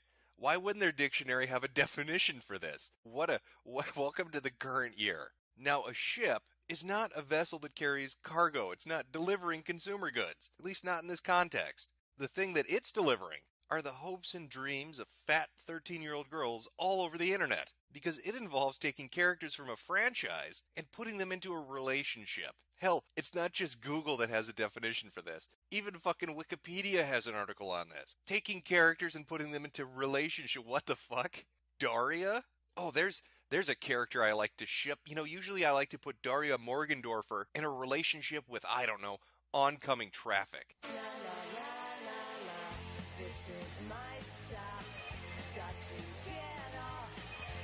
Now, believe it or not, on a website that's dominated by teenage girls, shipping is kind of a big fucking thing. Who would have thought? My little joke from earlier might have had a little bit of truth in it. I know it's weird, isn't it? But apparently, shipping is a really big thing on Tumblr. And it's the easiest way to kind of pinpoint the hardcore fans in a fandom. Case in point, Destiel. That's Dean Winchester and Castiel the Angel of the Supernatural franchise. They're combined together. You take a little of each name. It's like a fanfic version of a Megazord, and the giant hunk of shitty plastic you're left with, in this case, is Destiel. So what kind of relationship is it? Well, if you browse through the search results, you get a real clear idea on exactly where they want to take this. Are they brothers in arms? Are they comrades? Are they friends? Or are they involved in a really hardcore BDSM gay relationship? I'm not saying that there was some anal rape that took place here, but that is a fuck ton of blood to be having on your crotch if you're just chilling with your bro. Maybe I'm reading into it too much. Maybe I'm reading, no, you know what? No, I'm not. Apparently, no, I'm not. What kinky hardcore shit are these people in this fucking tag imagining is happening between these two? I've heard of rough sex before, but not having to have fucking surgery afterwards to repair the damage that's been done. But apparently the people in the Destiel tag, that's what they think of on a regular basis. I mean, just look at that fucking face. Look at the shame on that fucking face. He knows it's wrong. He fucking knows where he is, what's going on. Look at that shame. But I can't, I noticed something earlier when we were browsing through those results. It caught my eye right at the top. I don't know if you picked up on it. Crowley. What? So if I'm to understand this right, the ultimate pairing in the Supernatural shipdom would be Dean Winchester, Castiel, and Crowley. What do you even call that? Oh, apparently you call it Drowliel in this one search result. This one name that this one person came up with. Congratulations, Tink DW. It's yours, buddy. Maybe they have another name for it, but you know what? I'm going with Drowliel. I like the one that sounds like a pagan chant that's going to summon an earth spirit. Like if I say it with enough conviction, a gnome is going to pop out of my fucking sprinkler system. Oh, sacred Drowliel. I like it. I'm going to go with it. Now, I know you're wondering, because I sure as shit was, what sort of fiction goes with this? I mean, we saw the pictures. I think we've got a good idea of where this is going, but what backstory are they giving these couplings? Oh, would you look at, isn't that adorable? Dean falls off a tree while rescuing a kitten. Cass knows that to heal someone, you just gotta kiss it all better. I'd like to take a moment right now just to speak directly to the Supernatural fandom on Tumblr, because we've got to talk about something. Specifically, we have to talk about Castiel. Now, I've read some of your fan fictions, and I've looked at a shit ton of your pictures, and I think you're overlooking one major thing when it comes to this particular character. Let's see if we can pinpoint it. Let me see if I can guide you to the proper conclusion. So here we are, and we have Castiel, an angel of God. And how does Castiel appear throughout almost the entirety of the show, with few exceptions? Well, how would you describe him if you were explaining Castiel to somebody? Well, he's always got this fucking look on his face, doesn't he? That neutral, unemotional, almost robotic-like look. Kind of a blank slate. You can't really tell what's going on, can you? He also has a habit of speaking monotone. There's not a lot of inflection or personality or emotion in what he says. It's just sort of dead and flat. And I seem to recall he also has a lot of trouble dealing with sarcasm and jokes. So if we were to put that all together, dead, emotionless face, monotone voice, can't pick up on sarcasm or humor. What does that describe? Does that describe somebody who's going to kiss Dean's boo-boo after he falls out of the tree? Oh, I know what it reminds me of. Oh, there's Castiel again, fucking the dresser.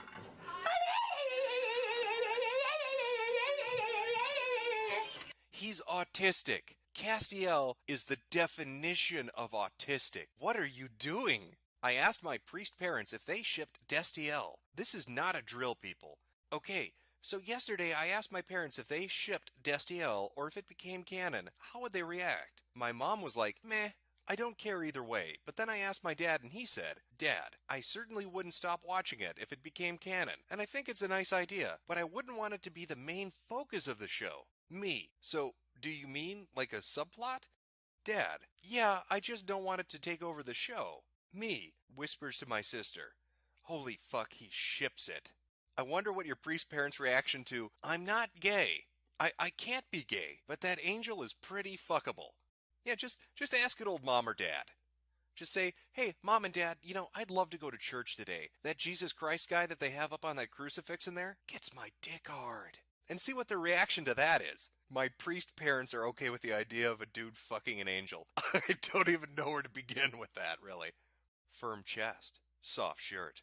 I am author JJ Author, fan, nerd of all sex, positive, asexual, queer, female, single mom, ENFJ, Gryffindor, warrior, CD, sentinel, neutral good, MILF, no righteous path, chapter 10, and supplemental.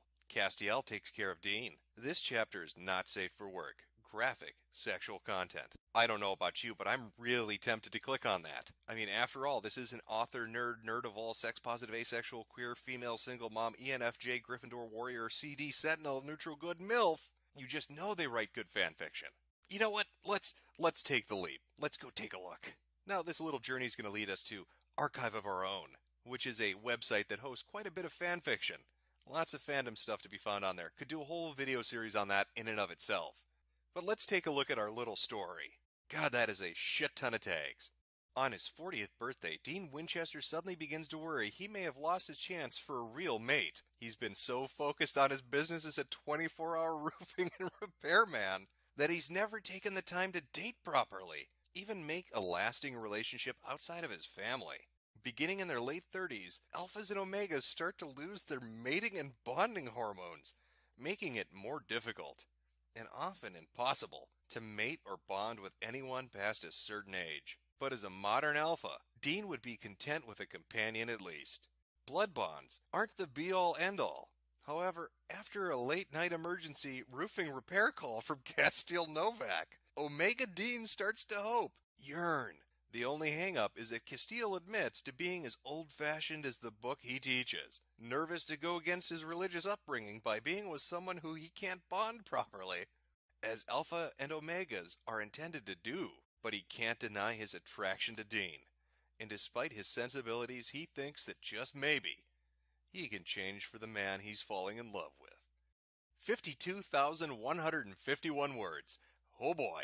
That is a whole shit ton of autism. Dean's running his roof and repair business, and he just wants to mate with Castile. Holy shit. Let me just be real with everybody for a moment. You would find more heterosexual content if you went to Xhamster and searched gayest shit ever in the gay only tag than you would in the search result for Destiel on Tumblr. Of course, fandoms don't just stop at shipping. It's not just characters within the same franchise. No, they reach outside of the IP. We need multiple fictional universes to cross over with each other. Let me try to put this in context and maybe an example you might understand. Take Dragon Ball Super, for instance. Now, Tumblr would look at that show, and after writing 182 fanfics about Piccolo and Gohan having a gay relationship, they'd get around to the idea that, you know what would make this better? Some Naruto. And you know what, fuck it. Let's put a little guts in there too. That's the ultimate universe for me. What are we going to call that, Tumblr? What should we call the combination of Dragon Ball, Naruto, and Berserk? You've got Guts, you've got Goku, and you've got Naruto. I know. Nagugu. That is fantastic. That is my fictional universe. I'm living there. And I'm going to write so many gay fan fictions. If you know Guts' backstory, it's not that much of a stretch, because believe me, he's already been stretched out. If you've read the manga, you know what I mean. Oh, but come on, Jim. Tumblr can't be that stupid. I mean, that's a ridiculous example. What could they do that would be stupid on that level? Say hello to Super Hulock. That's supernatural. Doctor Who. And Sherlock Holmes. I can't get enough smarmy British fucks in one show. Let's combine two of them together. And I need some eye candy, so get Dean on in there. Come on, Supernatural, you come on over. Super Hulock versus Homestuck. Both fandoms are looked down upon by the Tumblr community, seen as annoying, and sometimes they just want them both to shut up. Super Hulock. What? No, fuck you, I won't shut up. My fandom is awesome. You don't know what the fuck you're talking about. Homestuck. Huh, yeah, Homestuck fandom sucks. Super Hulock. No, fuck you, we can kill you all, and hide your bodies so no one will ever know where to find them. Homestuck. Clicks through some fan art. Super Hulock. You all suck. Fuck you. Homestuck. RPS on MSPRP. Super Hulock. You all should just go die. Fuck you. The Black J says, I'm sorry, but every time I see someone say something about Super Hulak that isn't positive, the whole fandom just jumps in, throwing insults and creative ways to kill you and make it look like you killed yourself. Holy shit. I'm going to read that again.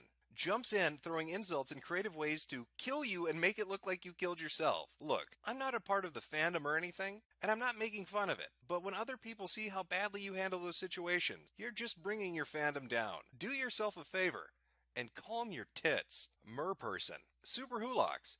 Shut the fuck up. We know how to exercise demons faster than anyone. We're a bunch of high-functioning sociopaths that know 272,828 ways to kill you and make it look like an accident without them finding the body. We also know how to eat you and torture you, so don't fucking mess with this fandom. Me.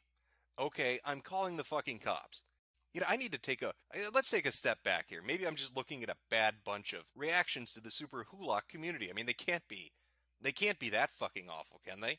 But I'm noticing a theme that the Super Hulak fandom is fucking psychotic. But where are they getting that from? Oh, you know what? I bet it was this single solitary GIF from fucking Madden Generator that drove their community insane. Has to be. I mean, if you visit this amazing fucking Tumblr, Doctor Who and its fans suck, fuck Doctor Who and Sherlock, you find a interesting little piece of Super Hulak history. Now, scrolling down it doesn't look like anything special. That is until you get to the very end, and you read the reactions that this got. Yeah, that's right. That's not a misprint. That's 536,384 notes. 500,000 people reacted to a John Madden GIF that was talking shit about Super Hulak. Let's back it up a little. Let's take a look at some of the level-headed reactions that this GIF got. Bitch, I will fucking cut you. Just try it, nerd. You've angered the wrong fandom. Shut up, nerd. You're going down, punk. Just you fucking wait. You will learn that this fandom is far worse than you will ever want to know. We may seem soft and shy, but we're just being nice. We can be cold, cruel and mean, and make you suffer and wish you never said what you said. We can send you into the farthest, most empty reaches of the galaxy, summon demons to our disposal to make you suffer and make you feel the feelings that we experience. And don't fucking think for a single goddamn second that's easy. The amount of emotions that would boil inside of you would literally kill you. So keep your motherfucking distance and we won't hurt you. So stay the hell back, asshole. If you so much as insult us one more time, we will bring fiery hell upon you and bitch slap you into oblivion. Your move, dildo. You're like 12, calm down. We know how to kill a human and hide the evidence. Your body will never be found, and that is a promise. You're going to be out after curfew. You do realize a majority of the fandom are 20-somethings, right? Or at least in college. We can find you, kill you, and make it look like you killed yourself. Don't try us. Smiley face. Now you might say, that's a bit of an overreaction to a fucking GIF, making fun of your dumb little fandom. But you would be wrong. You don't fucking talk shit about Super Hulak, or I will fucking murder you. But you know, now I'm starting to wonder, how off-kilter are these people? I mean, that was a pretty big shit fit. That was a big spurgot over a fucking GIF. How angry do they get when you do something that really goes against the grain? When you, say, alter a character or write something they don't like? If only there was a clear example of how horrible Tumblr fandoms can be when you do something they don't like. What would that example be? Oh, here we go. Steven Universe fandom is melting down after bullied fan artist attempts suicide. Controversy surrounding a Steven Universe fan artist has spread to the creative team that supported her. Well, you just know that this is going to be a heartwarming moment where we see what a Tumblr fandom really can do. Steven Universe is a beloved animated children's show known for its smart and progressive depictions of its diverse and lovable cast of characters. But these positive qualities in the show itself have led to a very ugly turn of events in the Steven Universe fandom. After a beleaguered fan artist said she attempted suicide after being bullied by members of the fandom who felt her art was problematic. In a bizarre turn of events, prompted by the ensuing debate over what kinds of fan art are acceptable, some fans have now turned even against the show's creative team, including show creator Rebecca Sugar. Oh, this is fantastic.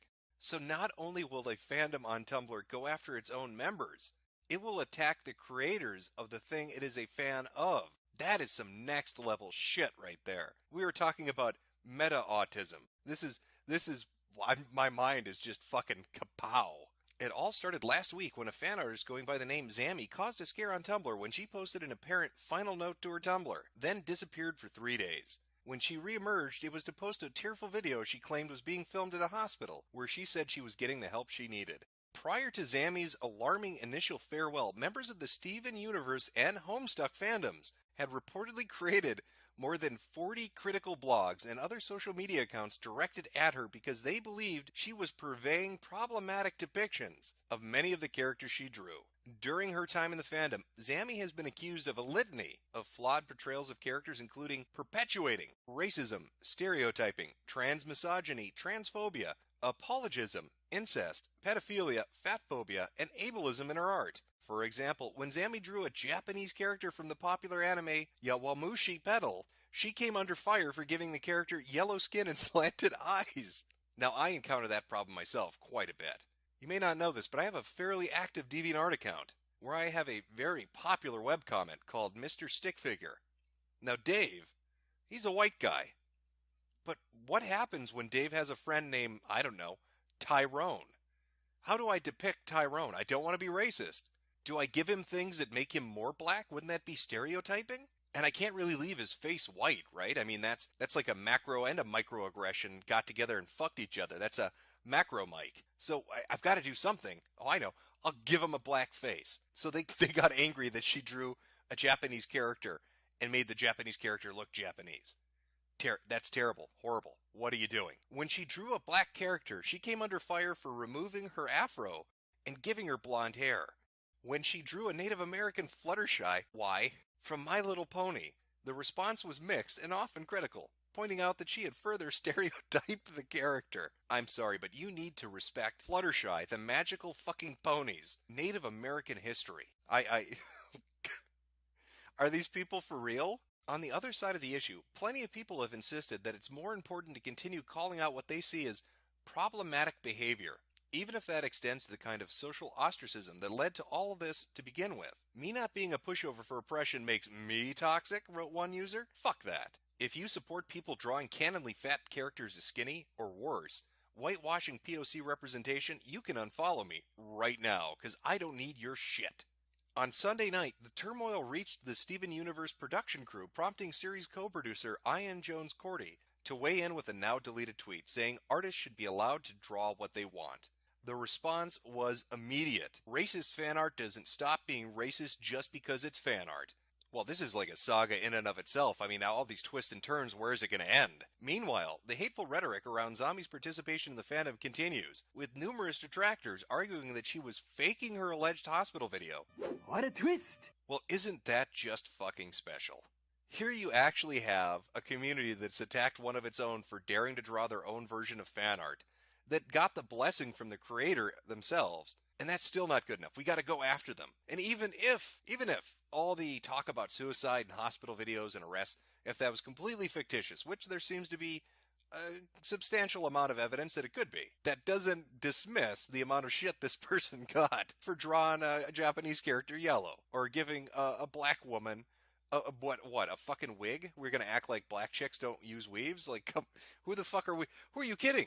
You know, after having looked through a good deal of these communities and really kind of dug into what they're about, I think the easiest way to visualize what a Tumblr fandom would be like is to picture an autistic man stomping his way through a GameStop and macing people in the face because Sonic's arms aren't supposed to be blue. The amount of pure anger when you poke them just a little bit, when you go against the grain just a little bit, when you're having a little bit of fun with some banter, is just astronomical. It really is mind-blowing. They'll get upset with you because you shipped a character they didn't like, or you didn't respect the ship they came up with. You didn't respect their crossover, or the crossover that you did violated some kind of headcanon that they had. They'll even get mad at you if the series creator says, hey, it's okay, go ahead and make that. Because fuck the series creator. They know better. Tumblr fandoms are a little bit nutty.